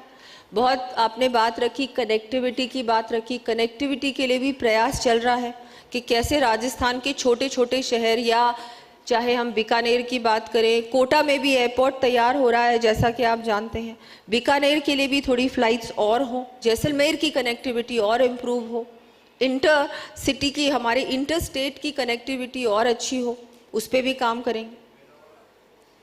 तो ये सारी चीज़ें मैंने आप लोगों के सामने रखी, पर आई थिंक हमको ज़रूरी है कि हम सब मिलकर लगातार हमारा जो ये चर्चाएं, जो ये सजेशंस, जो आगे वे फॉरवर्ड है, उसके लिए हम लोग एक साथ मिलकर काम करें। अभी बताया, पवन जी ने भी बताया, राजेश जी ने भी बताया कि हम हमारे मार्केटिंग और प्रमोशन पे भी बहुत ध्यान दे रहे हैं, क्योंकि अब राजस्थान को ज़रूरत है कि हम लोग हमारे जितने भी ट्रैवल मार्ट्स हैं, ट्रैवल शोज़ हैं, और उन डेस्टिनेशंस में जो आइकॉनिक टूरिस्ट स्पॉट्स हैं, वहाँ पर भी हम लोग हमारा पब्लिसिटी अब ज़्यादा करने वाले हैं राजस्थान की, क्योंकि केरला, गोवा, उत्तर प्रदेश, मध्य प्रदेश ने किया हुआ है पहले, राजस्थान ने नहीं किया था। उस पर भी हम काम कर रहे हैं कि हमारा थोड़ा सा ग्लोबल मार्केटिंग और अच्छी हो, क्योंकि अभी भी फॉरेन टूरिस्ट जो पहले आता था राजस्थान, पहले जो संख्या होती थी फॉरेन टूरिस्ट की, वो कम हुई है पोस्ट कोविड। तो उसको कैसे बढ़ा सकते हैं, उसमें मुझे लगता है कि थोड़ा और काम करने की आवश्यकता है, और पब्लिसिटी की आवश्यकता है। लोगों को कैसे और अट्रैक्ट कर सकते हैं कि राजस्थान आइए, विजिट कीजिए। इसीलिए नए डेस्टिनेशंस को हम लोग डेवलप कर रहे हैं, क्योंकि पुराने जो अपने एग्जिस्टिंग डेस्टिनेशंस हैं वहाँ तो लोग वैसे भी जाते हैं, लेकिन हम चाहते हैं दोबारा कोई कैसे वापस राजस्थान आए, रिपीट टूरिज्म को कैसे आगे बढ़ाया जाए, उसमें भी काम करने की आवश्यकता है। वेलनेस एक बहुत इम्पॉर्टेंट फैक्टर है। अब कोविड के बाद लोग अपनी हेल्थ पे बहुत ध्यान दे रहे हैं, तो जो भी आप लोगों में से होटल इंडस्ट्री से हैं, मैं आपको भी निवेदन करूंगी कि आप भी किसी बड़े रिजॉर्ट को लेके आइए ना राजस्थान, कोई बड़ा वेलनेस सेंटर या वेलनेस रिजॉर्ट को लेके आए, वो भी हम लोग आपको फैसिलिटेट करेंगे। कहीं अगर कोई समस्या आ रही है आपका, अगर कुछ भी आप इस्टेब्लिश करना चाह रहे हैं, उसको इस्टेब्लिशमेंट करने में समस्या आ रही है, उसको हम मिलकर दूर करेंगे। तो ये सारी चीज़ें हैं, मैंने आप लोगों के सामने रखी। फिल्म पॉलिसी आने वाली है, टूरिज्म पॉलिसी आने वाली है, उस एडवेंचर को भी उसमें हम लोग जोड़ने वाले हैं। बहुत सारी ऐसी चीज़ें हैं जो हम लोग काम कर रहे हैं और आगे भी करेंगे। मैं एक बार फिर से फर्स्ट इंडिया का धन्यवाद दूंगी, पवन जी का धन्यवाद दूंगी कि आपने आज ये मुझे मौका दिया कि आप लोगों के सामने मेरी बात रख सकूं। पर मुझे लगता है हम सब मिलकर काम करें। ऐसे हमारे बहुत अच्छे आयोजन होते रहते हैं, पर इसका फिर कुछ निकल के आए कि हम क्या, what is the way forward. So before our budget और before we make our policies, वैसे तो आप लोगों से लगातार डिस्कशंस होते हैं, पर अब बजट आने वाला है तो आप लोगों से निवेदन करूंगी कि आप अपने सुझाव राइटिंग में राजेश जी को दे दीजिए, ताकि बजट में भी हम कुछ इंक्लूड करना चाहें तो वो करें। ये एक चीज़ तो मैंने आज यहाँ बात रखी है, जो incentivise the lesser known destinations, and if anyone wants to put up a tourism unit in lesser known destinations, government will also think of something and make some kind of incentive for people who want to do that. तो उसमें I think मुझे लगता है हम लोग काम करने वाले हैं और करेंगे। लेकिन और भी कुछ हो, वेस्ट साइड अम्यूनिटीज़ के लिए भी अगर आप लोग किसी को जानते हैं, we should develop that, it's very important. Because हम कहाँ तक वेट करोगे आपके, और फ्लाइट्स आएंगी तब जाएंगे, फ्लाइट्स आएंगी तब जाएंगे। देखिए उसमें बहुत सारी चीज़ें हैं जो ध्यान में रखनी होती हैं। तो एटलीस्ट अगर कोई let's make the journey fun. वो जो पूरा यहाँ से लेके जयपुर से जैसलमेर तक का जो रास्ता है, वहाँ रास्ते में अगर लोगों ने अपने रिजॉर्ट्स बनाए या रेस्टोरेंट्स बनाए या ऐसी कोई चीज़ें बनाई जहाँ पर कोई टूरिस्ट जाके थोड़ा टाइम स्पेंड कर सकता है, तो वो जर्नी ही इतनी इंटरेस्टिंग हो जाएगी और दिलचस्प हो जाएगी कि उसको ज़रूरत ही नहीं है प्लेन से जाने की। तो अब वो भी हम सोच सकते हैं, थोड़ा सा आउट ऑफ द बॉक्स आप लोग क्या सोच सकते हो। अब स्टार्टअप्स, आई थिंक स्टार्टअप्स का ज़माना है, तो can you think of some startups in tourism. वो भी सोच सकते हैं ना कि हम लोग क्या कर सकते हैं उस चीज़ को आगे बढ़ाने के लिए। हम लोग हमारे इन्फ्लुएंसर्स के साथ भी काम कर रहे हैं लगातार। वो एक बहुत बड़ा, मुझे लगता है मार्केटिंग के लिए एक बहुत बड़ा एक वो कंपोनेंट बन गया है हमारे influencers. We are, government is also लगातार इन्फ्लुएंसर्स को हम लोग अब अप्रोच कर रहे हैं, उनके साथ कार्यक्रम कर रहे हैं, उनको कार्यक्रम में बुला रहे हैं ताकि वो भी थोड़ा पब्लिसिटी और करें। तो ये सारी बातें आप लोगों के सामने रखनी थी। मैं धन्यवाद देती हूँ आपका कि आपने मुझे सुना, और अब हम सब इसी उम्मीद से यहाँ से जाएंगे कि हम लोग कुछ अच्छा राजस्थान के लिए करें। तो आपका आभार, धन्यवाद। जय हिंद, जय भारत, जय राजस्थान।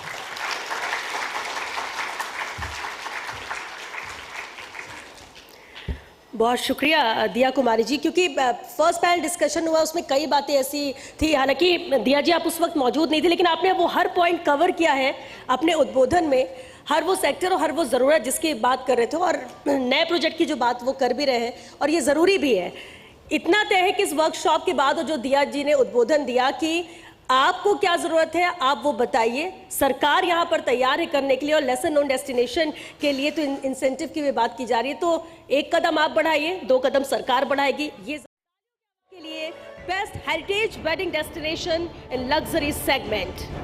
हमारे next awardee best boutique wedding venue mid segment, और ये अवार्ड जाता है दीपराज सिंह जी को, लक्ष्मी विलास पैलेस भरतपुर। जोरदार तालियां दीपराज सिंह जी के लिए। बेहद अहम कैटेगरी है ये अवार्ड की, best boutique wedding venue mid segment. और दीपराज सिंह जी, बहुत बधाई आपको इस अवार्ड के लिए फ्रॉम लक्ष्मी विलास पैलेस भरतपुर।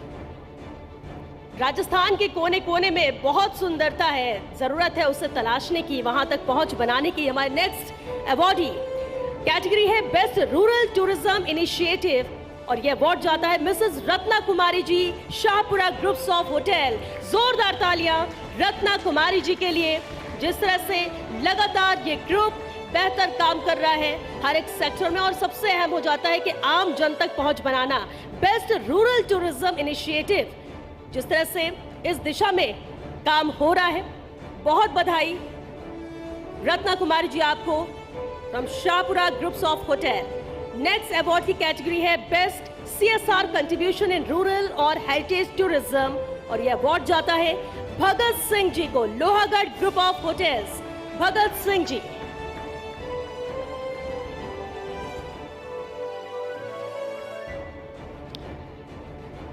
आप सभी को बहुत बधाई इस अवार्ड के लिए। Lohagarh group of hotels, best CSR contribution in rural और हेरिटेज टूरिज्म। हमारी नेक्स्ट कैटेगरी है बेस्ट विमेन एंटरप्रेन्योर इन टूरिज्म, और यह अवार्ड जाता है मुद्रिका धोका जी को, चंद्रा ग्रुप। जोरदार तालियां। पीछे से तालियों की आवाज नहीं आ रही है शायद। जोरदार ताली एक बार आप भी अपनी प्रेजेंस यहाँ पर दर्ज कराएं, क्योंकि अवार्ड आसान नहीं होता, उसके लिए मेहनत होती है उसके पीछे। और ये अवार्ड मुद्रिका धोका जी को, Chandra group. Next category best sustainable eco tourism project, और ये अवार्ड जाता है शैलेंद्र सिंह जी को, खंडवा हवेली। शैलेंद्र सिंह जी, जोरदार तालियां शैलेंद्र सिंह जी के लिए, क्योंकि टूरिज्म सिर्फ एक वर्ड नहीं, सिर्फ एक शब्द नहीं है, अलग अलग इसके आधार है, जिसे मिलाकर ये एक बहुत ही मजबूत, और आगे जब हम विकास की बात करते हैं उसमें इसकी भूमिका अहम हो जाती है। और ये बेहद अहम award best sustainable eco tourism project. Next category heritage property restoration award, और ये अवार्ड जाता है अनूप श्रीवास्तव जी को, नाहरगढ़ वैक्स म्यूजियम। अनूप श्रीवास्तव जी, जोरदार तालियां अनूप जी के लिए। एक अलग ही पहचान नाहरगढ़ वैक्स म्यूजियम ने बनाई है जयपुर में, राजस्थान में, और ये बेहद अहम कैटेगरी। नेक्स्ट अवार्ड की कैटेगरी है best creative wedding decor concept, और ये अवार्ड जाता है धनंजय पचार जी को, पचार ग्रुप ऑफ होटल्स। धनंजय पचार जी, जोरदार तालियां धनंजय जी के लिए।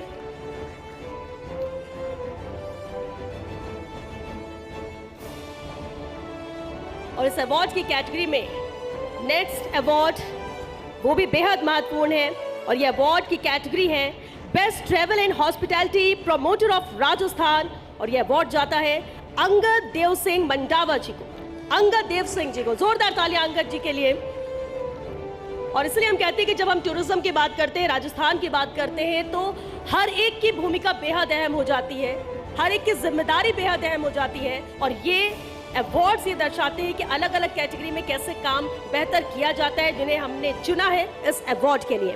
हमारे नेक्स्ट कैटेगरी है इस अवार्ड लिस्ट की last category, Rajasthan tourism icon lifetime contribution award, और ये अवार्ड दो अलग अलग नाम, दो अलग अलग चेहरों को जाता है। और सबसे पहले मैं आमंत्रित करूंगी इस अवार्ड के लिए कुलदीप सिंह चंदेला जी को, president FHTR। Kuldeep Singh Chandela ji, Rajasthan tourism icon lifetime contribution award. जोरदार तालियां कुलदीप जी के लिए। बहुत बधाई कुलदीप जी आपको इस अवार्ड के लिए। और इसी कैटेगरी में Rajasthan tourism icon lifetime contribution award, इसी कैटेगरी में अवार्ड जाता है बालेंदु सिंह जी को, देव विलास रणथंभौर। बालेंदु सिंह जी,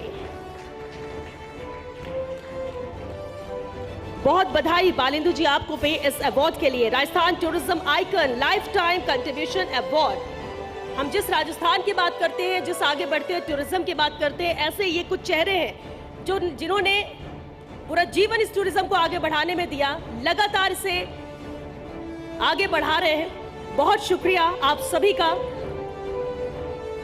इस अवार्ड के लिए। और मैं चाहूंगी कि आप सभी अपना स्थान ग्रहण करें, क्योंकि अभी सेकंड पैनल डिस्कशन भी है, क्योंकि दिया जी को दूसरे कार्यक्रमों में भी शामिल होना है। जयपुर स्थापना दिवस है, इस उपलक्ष्य में कई कार्यक्रम है। मैं चाहूंगी आप सभी अपना स्थान ग्रहण करें, आप अपनी जगह पर बने रहें। ये कार्यक्रम अभी समाप्त नहीं हुआ है, लेकिन समापन की ओर है। बेहद मैं आमंत्रित करूंगी नरेश अरोड़ा जी को भी। नरेश अरोड़ा जी, आप भी मंच पर आए। जोरदार तालियां सुरेंद्र सिंह जी में हमारे पैनलिस्ट। नेक्स्ट हमारे पैनलिस्ट हैं श्री सिद्धार्थ चतुर्वेदी जी। मैं चाहूंगी सिद्धार्थ जी का भी स्वागत करें। राजेश जी, आप मोमेंटो भेंट कर, ये भी बेहद इंपॉर्टेंट सब्जेक्ट है जिस पर अभी चर्चा होना बाकी है। सिद्धार्थ चतुर्वेदी जी। हमारे नेक्स्ट पैनलिस्ट श्री प्रदीप बोहरा जी। प्रदीप बोहरा जी, बहुत स्वागत है प्रदीप जी आपका भी। मैं मंच पर नरेश अरोड़ा जी को भी आमंत्रित करूंगी और चाहूंगी कि नरेश जी का भी आप स्वागत करें। और बहुत बधाई आप सभी को इस अहम कार्यक्रम का हिस्सा बनने के लिए, डिस्कशन के लिए, क्योंकि सेकंड जो सब्जेक्ट है beyond the forts exploring untapped destinations of Rajasthan, मैं आमंत्रित करूंगी निर्मल तिवारी जी को भी वो मंच पर आए, ज्वाइन करें, एसोसिएट एडिटर फर्स्ट इंडिया।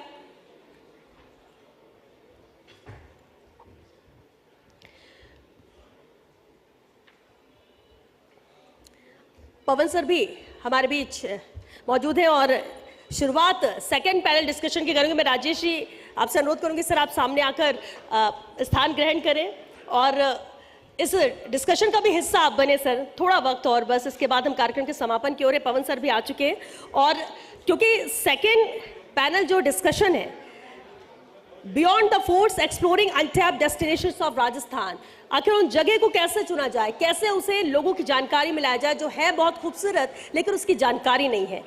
ये बेहद अहम मुद्दा है, टूरिज्म को बढ़ावा देने के लिए बेहद अहम कदम रहेगा। जब इस पे और भी सुझाव आएंगे और उससे बेहतरी के लिए क्या कदम उठाए जा सकते हैं उसको लेकर भी बातचीत होगी।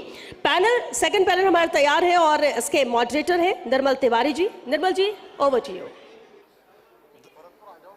निर्मल जी आप इस पैनल की शुरुआत करें। अब क्योंकि पर्यटन की हम बात कर रहे हैं तो एक नजर पर्यटन पर बनाए गए इस एवी पर भी देख लेते हैं ताकि फिर चर्चा को मूर्त रूप दिया जाए। एवी प्लीज।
Rajasthan.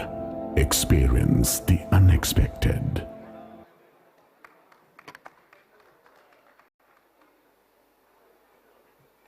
देखिए आज एक ऐसा मौका है जिस पर हम उस विषय पर चर्चा कर रहे हैं जो राजस्थान के परिप्रेक्ष्य में बहुत महत्वपूर्ण है। एक पैनल अपन देख चुके हैं और जिस तरह से पूरा सब्जेक्ट था उस पर चर्चा की विषय विशेषज्ञों ने। अब हम बात कर रहे हैं beyond the forts exploring untapped destination of Rajasthan. हम किले महल स्मारकों से बाहर निकल करके ऐसे लेसर नोन डेस्टिनेशंस की बात करें या उनको किस तरह से मुख्य धारा में लाएं उस पर चर्चा करना चाहेंगे। इसमें खास बात यह है कि अगर हम पिछले वर्ष के आंकड़ों को देखें, राजेश यादव साहब भी यहाँ विराज रहे हैं, इंपॉर्टेंट बात यह है कि राजस्थान में 23 करोड़ 41 लाख से ज्यादा संजय जी पर्यटक राजस्थान आए। खास बात यह है उसमें जो मॉन्यूमेंट्स पर जो पहुंचे, जो पर्यटन स्थलों की हम बात कर रहे हैं, जो टिकट लेकर वहां पहुंचता है, उनकी संख्या सिर्फ 78 लाख थी। यानी कि हम फोर्ट्स तक उनको लाने की कोशिश कर रहे हैं और इन 78 लाख में से भी खास बात ये देखिए करीब 70 लाख टूरिस्ट सिर्फ जयपुर के मॉन्यूमेंट्स पर आए थे, क्योंकि हम पुरातत्व विभाग की हम बात करते हैं 33 ऐसे स्मारक हैं जिनमें से 8 जयपुर हैं, यानी 80% से ज्यादा वो टूरिस्ट जयपुर के स्मारकों पर आए और बाकी बाहर पहुंचे। उसका सीधा कारण है कनेक्टिविटी, सीधा कारण है कि हम उनके वर्चुअल टूर्स नहीं करा सके। तो बहुत सारी ऐसी बातें हैं। फिलहाल लेसर नोन डेस्टिनेशंस की बात करें तो मैं सबसे पहले, चूंकि सुरेंद्र सिंह शाहपुरा साहब बैठे हैं, इस टूरिज्म फैटर्निटी के बहुत सीनियर साथी हैं, ऐसे कौन से लेसर नोन डेस्टिनेशंस है राजस्थान में जिनको हम वेडिंग के हिसाब से, शूटिंग के हिसाब से या टूरिज्म के हिसाब से उनको हमको आगे लाना चाहिए, जो आपके जेहन में हो ऐसे नाम? धन्यवाद निर्मल जी। साथ ही मैं धन्यवाद करना चाहूँगा टीम फर्स्ट इंडिया का, पवन सर का, जो बारंबार टूरिज्म को लेके फर्स्ट इंडिया या भारत टीवी इतना चिंतित है। और चिंतित नहीं है, ये सही समय है। ये सही समय है कि हमें इस चीज़ का महसूस हो रहा है कि हमें अनसीन डेस्टिनेशन को प्रमोट करना है। उसकी ज़रूरत क्या आई है? उसकी ज़रूरत आई है, आपने अभी जो आंकड़े बताए निर्मल जी, जो पर्यटक राजस्थान के इस हिस्से में, ग्रामीण क्षेत्र में या सिटी में आ रहा है, उसकी जो चॉइस है, जो उसकी प्रेफरेंस है, वो आहिस्ता आहिस्ता बदल रही है।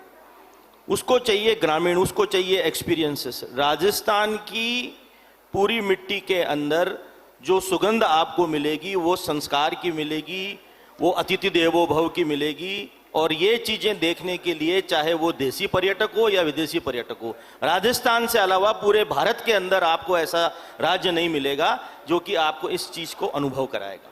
बात आ गई आपकी कि डेस्टिनेशन पूरे राजस्थान के अंदर, आप चाहे किसी भी संभाग में चले जाएं, इतनी अपरंपरा और वहाँ पे संभावनाएं हैं। डिपेंड ये करता है कि हम उसको किस तरीके से विकसित करें। आपको उनको आइडेंटिफाई करना पड़ेगा। आइडेंटिफाई करने के बाद में उनको ज़्यादा से ज़्यादा ये चीज़ चाहिए कि जो इंफ्रास्ट्रक्चर की बात हुई, अभी राजेश यादव साहब ने, डिप्टी सीएम साहिबा ने फरमाया, इंफ्रास्ट्रक्चर तो डेवलप हो जाएगा, मगर उससे पहले हमें उनको पब्लिसाइज करना है। आप देखिए, इतने साल बाद में पहली बार ऐसा हो रहा है कि कोटा, हाड़ौती, बारा, बूंदी, यहाँ पे एक ट्रैवल मार्ट होने जा रहा है जनवरी 2002-03 को, जो होटल फेडरेशन ऑफ राजस्थान और हमारे जो FSTR है, IHH है, मतलब राजस्थान के जितने भी संगठन हैं जो कि पर्यटन उद्योग के साथ जुड़े हुए हैं, वो सब एक छतरी के नीचे राजस्थान के अंदर किसी भी प्रकार की पर्यटन की जो संभावना है उसको विकसित करने के लिए सरकार के साथ में एक, मैं स्टेक होल्डर के नाम नहीं दूंगा, हम आपके पार्टनर के ग्रोथ पार्टनर्स हैं। जितने भी हम संगठन हैं, जितने भी लोग हैं, हम आपके ग्रोथ पार्टनर्स के रूप में आपके साथ हैं। और हम चाहेंगे कि अगर हम कुछ वापस दे सकें पर्यटन को, जो हमने पर्यटन ने हमको दिया है, ये सही वक्त आया है कि हम इस अनसीन डेस्टिनेशन वाली चीज को आगे लेके जाएं, जिससे कि ग्रामीण के अंदर पर्यटन का पूरा विकास हो। बहुत बड़ी बात कही सुरेंद्र सिंह जी ने कि हमको हमारा भी योगदान देना होगा, क्योंकि ये लौटाने का वक्त है। अगर हमको कुछ पाना है तो हमको कुछ लौटाना भी होगा, क्योंकि बहुत कुछ हमने अर्जित किया है यहाँ से। सिद्धार्थ जी, अगर हम कल्चर बेस्ड टूरिज्म की बात करें तो राजस्थान के छोटे कस्बों, छोटे गांवों में या इस तरह के जो लेसर नोन डेस्टिनेशंस हैं, उसमें ये मॉडल कामयाब हो सकता है कल्चर बेस्ड टूरिज्म की बात करें तो? Thank you very much, Nirmal ji, and thank you, First India, for giving this opportunity. Before I answer your question, I want to do a recap of what happened in the last panel, and I want to first say, क्योंकि हम यहाँ weddings की बारे में चर्चा करने बैठे हैं, तो जो फिगर पिछले सेशन में आया, मुझे बोला गया $20 बिलियन, ये तो केवल इंडियन डायस्पोरा का बजट है। ये $20 billion is the spend which Indian diaspora globally spends on weddings. तो ये तो हमें टारगेट करना ही है, बट होलिस्टिकली इस वक्त इंडिया में $130 बिलियन की इंडस्ट्री हो चुकी है weddings, which is contributing to 1.5% of GDP in the country. ये 2030 तक ये 300 बिलियन पहुंच जाएगी. This is a fastest growing, it's growing on 15% CAGR year on year. It's the fastest growing industry even in our state. ये industry करीबन 25 लाख लोगों को direct रोजगार दे रही है. Now coming to your question, sir. Culturally हमारा राजस्थान भी इतना डाइवर्स है और इतनी ज़्यादा कल्चरल ऑफरिंग्स हैं. हमें जो चीज़ करनी है, जो हम कर नहीं पा रहे हैं, वो है ये I mean, everyone is focused on big four, the fabulous four of state. The fabulous four of state is Jaipur, Jodhpur, Udaipur, Jaisalmer. These are the fabulous four cities which are जो कि ज़्यादातर destination wedding को attract कर रही हैं.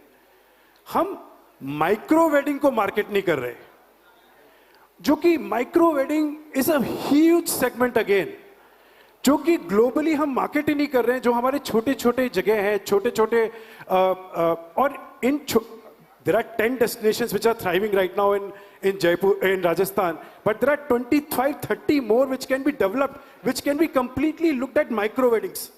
Micro wedding क्या segment है? 100 लोगों से कम वाली शादियां, 50 लोग, 75 लोग एवरेज, ये वाली जो शादी होती है, जो कि बहुत बड़ा ग्लोबल सेगमेंट है.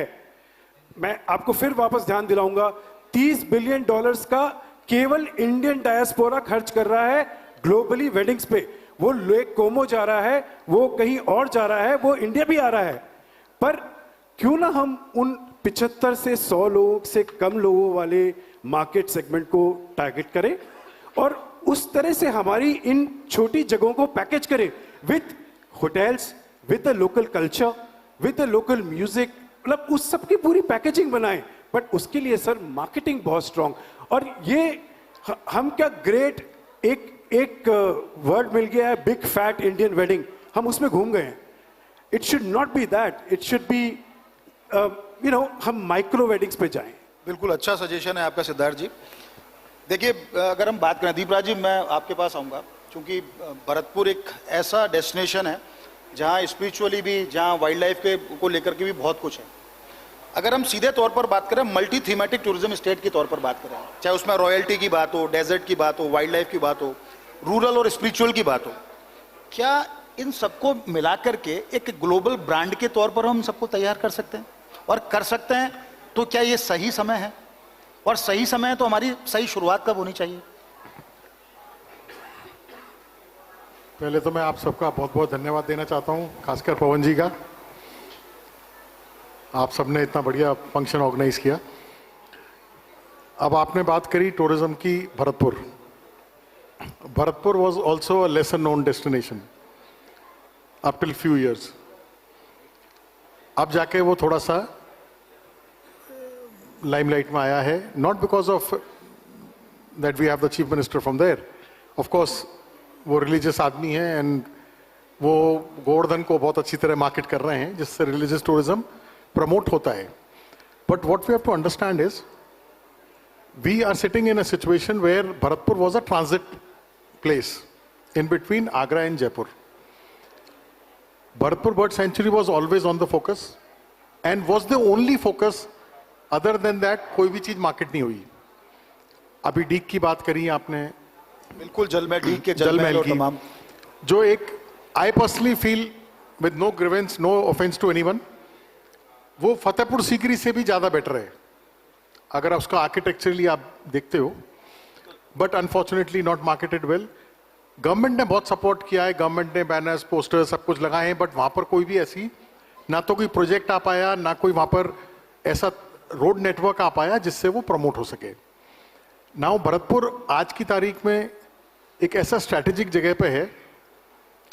अभी एक रोड निकल रही है, I think from Aligarh, Mathura, Bharatpur and goes to अपना दूदू, जो अभी नया हाईवे कार्व आउट हुआ है.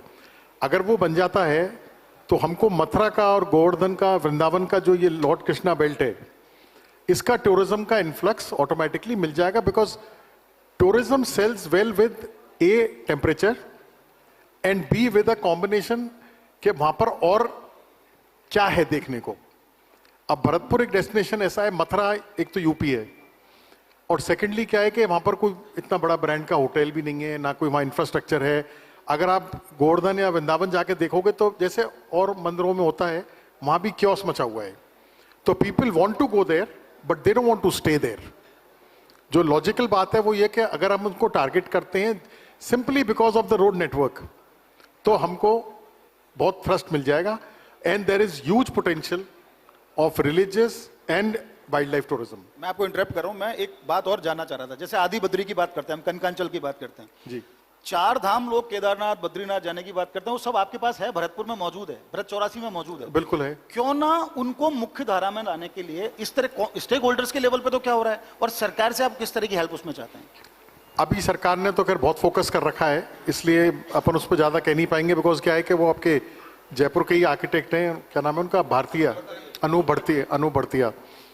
भड़तिया जी ने वहाँ पर एक प्रेजेंटेशन दी है जिसमें कोई 2500 करोड़ का इन्वेस्टमेंट बताया है पूंछरी में, जहाँ पर वो एक कॉरिडोर बनाना चाहते हैं और वहाँ पर वो एक स्पेशल एरिया बनाना चाहते हैं, पिलग्रिम्स के लिए सराय बनाना चाहते हैं, होटल्स के लिए जगह देना चाहते हैं, but that is a long on process, मतलब वो जब कभी इंप्लीमेंट होगा जब होगा, but as of now inventories बढ़ रही हैं और वो उसी दौरान बढ़ रही है, जैसे पहले भी बात चली कि जो वेडिंग का सीजन होता है उसी दौरान टूरिस्ट सीजन होता है, तो वो क्लैशेस होते हैं, तो उनको कॉम्पीट करने के लिए, उनको सप्लीमेंट करने के लिए हमको जो आसपास के जो छोटा जगह है वहाँ पर, और उसी के साथ एक्सपीरियंशियल जो शाहपुरा साहब भी बोल रहे थे कि जो छोटी जगह जहाँ एक्सपीरियंस हो, थोड़ा लो बजट भी हो, पॉकेट फ्रेंडली हो, तो मुझे लगता है उसका अगर मार्केट और डेवलप होगा तो राजस्थान की जो इकोनॉमी और एम्प्लॉयमेंट का जो रिसोर्स है टूरिज्म, इसका एक बहुत बड़ा जरिया और खुल सकता है मेरे हिसाब से। नहीं संजय जी, इसमें एक सवाल ये भी था ना कि जयपुर को केंद्रित करके तो हम बहुत कुछ कर रहे हैं कि जयपुर और उसके आसपास कैसे विकसित करें।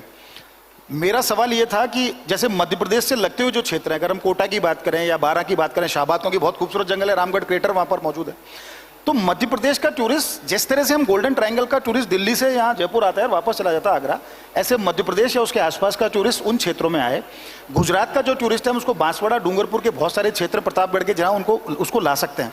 तो ऐसे थीमेटिक, मतलब हमको एक ऐसा वो बनाने पड़ेंगे छोटे छोटे सर्किट्स जो आसपास के क्षेत्रों और दूसरे राज्यों को ध्यान में रखकर बनाए। उसको मेरा आशय वही था, खाली मैं जयपुर से सेंट्रिक हो, क्योंकि हम जयपुर में बात कर रहे हैं, जयपुर के वैसे हर जगह है, जैसे बीकानेर के आसपास भी बहुत सारी ऐसी जगह होंगी जो 40-50 किलोमीटर में होंगी, जैसे भरतपुर के आसपास बहुत सारी जगह है, हर बड़े शहर, जोधपुर के पास भी बहुत सारी छोटी छोटी ऐसी जगह है जिनको डेवलप किया जा सकता है, जो हमारे जो बॉर्डर स्टेट्स हैं उनमें से हजारों लोग, लाखों लोग आते हैं, जो जैसे गुजरात से लाखों की तादाद में टूरिस्ट आते हैं जो उदयपुर, माउंट आबू आते हैं, उधर से जो उत्तर प्रदेश के आते हैं भरतपुर, और जो क्लोजेस्ट जो जगह है जहाँ पे एक 2-2 नाइट के लिए आके आसानी शादी करी जा सकती है, वैसे ही और जगह भी ट्राई करा जाए। तो जैसे पंजाब वाले लोग हैं इधर से आ सकते हैं, उनको फैसिलिटेट किया जाए, तो उन एरियो में भी जाया जाए। शहर राजस्थान, मतलब राजधानी में तो डेवलपमेंट हो ही रहा है और होता रहेगा, लेकिन जो स्टेट जो है, जो हमारे पड़ोस वाली स्टेट्स है, उनके लोगों को ज़्यादातर राजस्थान में लाके शादी कैसे की जा सके या उनको टूरिज्म में कैसे बुलाया जा सके, उसके ऊपर प्रयास करने की बहुत ज़्यादा, उस पर भी प्रयास करने की जरूरत है। नरेश अरोड़ा साहब, चूंकि आप तो उदयपुर को रिप्रेजेंट करते हैं, झीलों की नगरी, काफी टूरिस्ट वहां पहुंचता है, लेकिन उसके आसपास बहुत सारे ऐसे क्षेत्र हैं, हम उदयपुर के आसपास की बात करें, चाहे सज्जनगढ़ की बात करें, थोड़ा सा आगे जाएं तो अलग अलग ऐसे क्षेत्र हैं जिसमें स्पिरिचुअली भी बहुत लोग वहां पर पहुंचते हैं, रिलीजियस टूरिज्म के लिए भी बहुत लोग पहुंचते हैं, आसपास वाइल्ड लाइफ का बहुत क्षेत्र है, निश्चित तौर पर लेक्स तो हैं। मेरा सवाल ये था कि क्या डेजर्ट बेल्ट की बात करें या जो हिल फील्ड्स हैं जहाँ बहुत सारे पहाड़ियाँ या इस तरह के क्षेत्र हैं, झील हैं, जंगल हैं, वहाँ थीम बेस्ड डेस्टिनेशन विकसित करने के क्या तो प्रयास हो रहे हैं और क्या होने चाहिए? थैंक यू सबसे पहले मुझे यहाँ इनवाइट करने के लिए फर्स्ट इंडिया के द्वारा। जैसे अपना टॉपिक है लेसन नोन डेस्टिनेशन, जैसे राजस्थान में जैसे जयपुर, उदयपुर, जैसलमेर, जयपुर, उदयपुर और जोधपुर एक एस्टेब्लिश्ड डेस्टिनेशन हो गए हैं वेडिंग्स के लिए। आज हम देखते हैं कि इसके आसपास भी हम लेसर डेस्टिनेशन डेवलप कर सकते हैं। अगर आप उदयपुर देखें तो उदयपुर के आसपास डूंगरपुर को डेवलप किया जा सकता है as a wedding destination. Jaisalmer के आसपास देखें तो बाड़मेर और ओसियाँ एक डेस्टिनेशन है, उसको डेवलप किया जा सकता है। जयपुर के आसपास अगर आप देखें तो शेखावटी रीजन है, आपके पास कोटा है, इसको डेवलप किया जा सकता है। तो ये सारे डेस्टिनेशन है जिसको हम एक मेन स्ट्रीम में ला सकते हैं, लेकिन इन सबको डेवलप करने से पहले हमें यहाँ पे इनकी जो कनेक्टिविटी है उसको देखना पड़ेगा कि आप रोड कनेक्टिविटी, एयर कनेक्टिविटी, फिर वहाँ पे हम लोकल को कैसे डेवलप कर सकते हैं, वहाँ की मैन पावर कैसे डेवलप कर सकते हैं, क्योंकि वो सब चीज़ें बहुत ज़रूरी हैं। वहाँ का लोकल इंफ्रास्ट्रक्चर कैसे है, वहाँ पे होटल्स हैं, वहाँ के इंफ्रास्ट्रक्चर, वहाँ की, क्योंकि राजस्थान जो फेमस है यहाँ के हेरिटेज वैल्यूज़ के लिए, यहाँ के फोर्ट्स, यहाँ की कल्चर, यहाँ की कुजीन और यहाँ के आर्टिसंस के लिए है, क्योंकि ये एक लैंड ऑफ रॉयल्टी है। वी कैन, इसको पोजीशन जो हम करते हैं वो ये करते हैं कि ये एक कल्चरल वेडिंग हब है, रॉयल वेडिंग हब है, उसकी जैसे पोजीशन करते हैं। तो हमको इन सब एरिया को डेवलप करना पड़ेगा, तब जाके हम इसको एक लेसर नोन डेस्टिनेशन को ला सकते हैं मेन स्ट्रीम में। जी प्रदीप बोरा जी, आप 4 दशक की बड़ी लंबी यात्रा रही है आपकी, पैलेस ऑन व्हील्स के साथ भी पर्यटन निगम में विभिन्न पदों पर आप रहे। देखिए पर्यटन निगम के पास 75 के करीब ऐसी प्रॉपर्टी हैं पूरे, अगर हम स्टेट की बात करते हैं।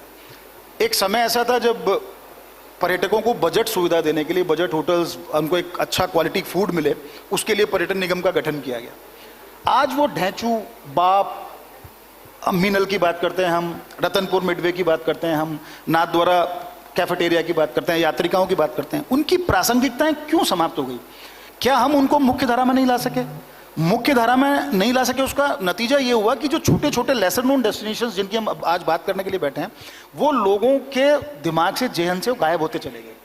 क्या उनकी प्रासंगिकता को दोबारा से वो प्रासंगिक हों, मुख्य धारा में वो आ पाए, तो ऐसे डेस्टिनेशंस को क्या दोबारा से रीडेवलप करने की जरूरत है? क्या उनके लिए किस तरह की पॉलिसी होनी चाहिए? सर्वप्रथम तो मैं धन्यवाद देना चाहूँगा पवन अरोड़ा सर का, सेक्रेटरी साहब का, and commissioner tourism and all my fraternity friends. जो आपने क्वेश्चन किया, of course when we talk about the lesser tourism, lesser known areas for the tourism, these things are to be revived और develop होना चाहिए। उसके लिए secretary साहब हैं, उसके लिए कमिश्नर साहब हैं, they are, it is their plan. क्यों नहीं हुई? Because of the connectivity, because of the less facilities over there. और अगर बिजनेस कम होता तो गवर्नमेंट भी सोचती है लेट मतलब इनको क्लोज कर दिया जाए, क्योंकि it creates the expenditures. That is only one thing. Second thing I would like to say, when we talk about the trains, luxury trains, we have to have special wedding destination train like Jan Shatabdi, other trains like from Delhi to Udaipur or Jaipur to Jaisalmer, Jodhpur. People, they are interested to travel with the less problems, but the railways, tourism, they have to join their hands to develop a train which facilitate the wedding people, those who want to do the wedding there in destination, like Udaipur, Jaisalmer and Jodhpur. Second thought in my mind, which is my experience, in Belgium and Barcelona, the people of this city, they say no tourist. What is the logic behind it? Which is happening here in Jaipur also. The people from Johari Bazaar, those who are doing the business, they don't want the tourists because all roads are jam-packed.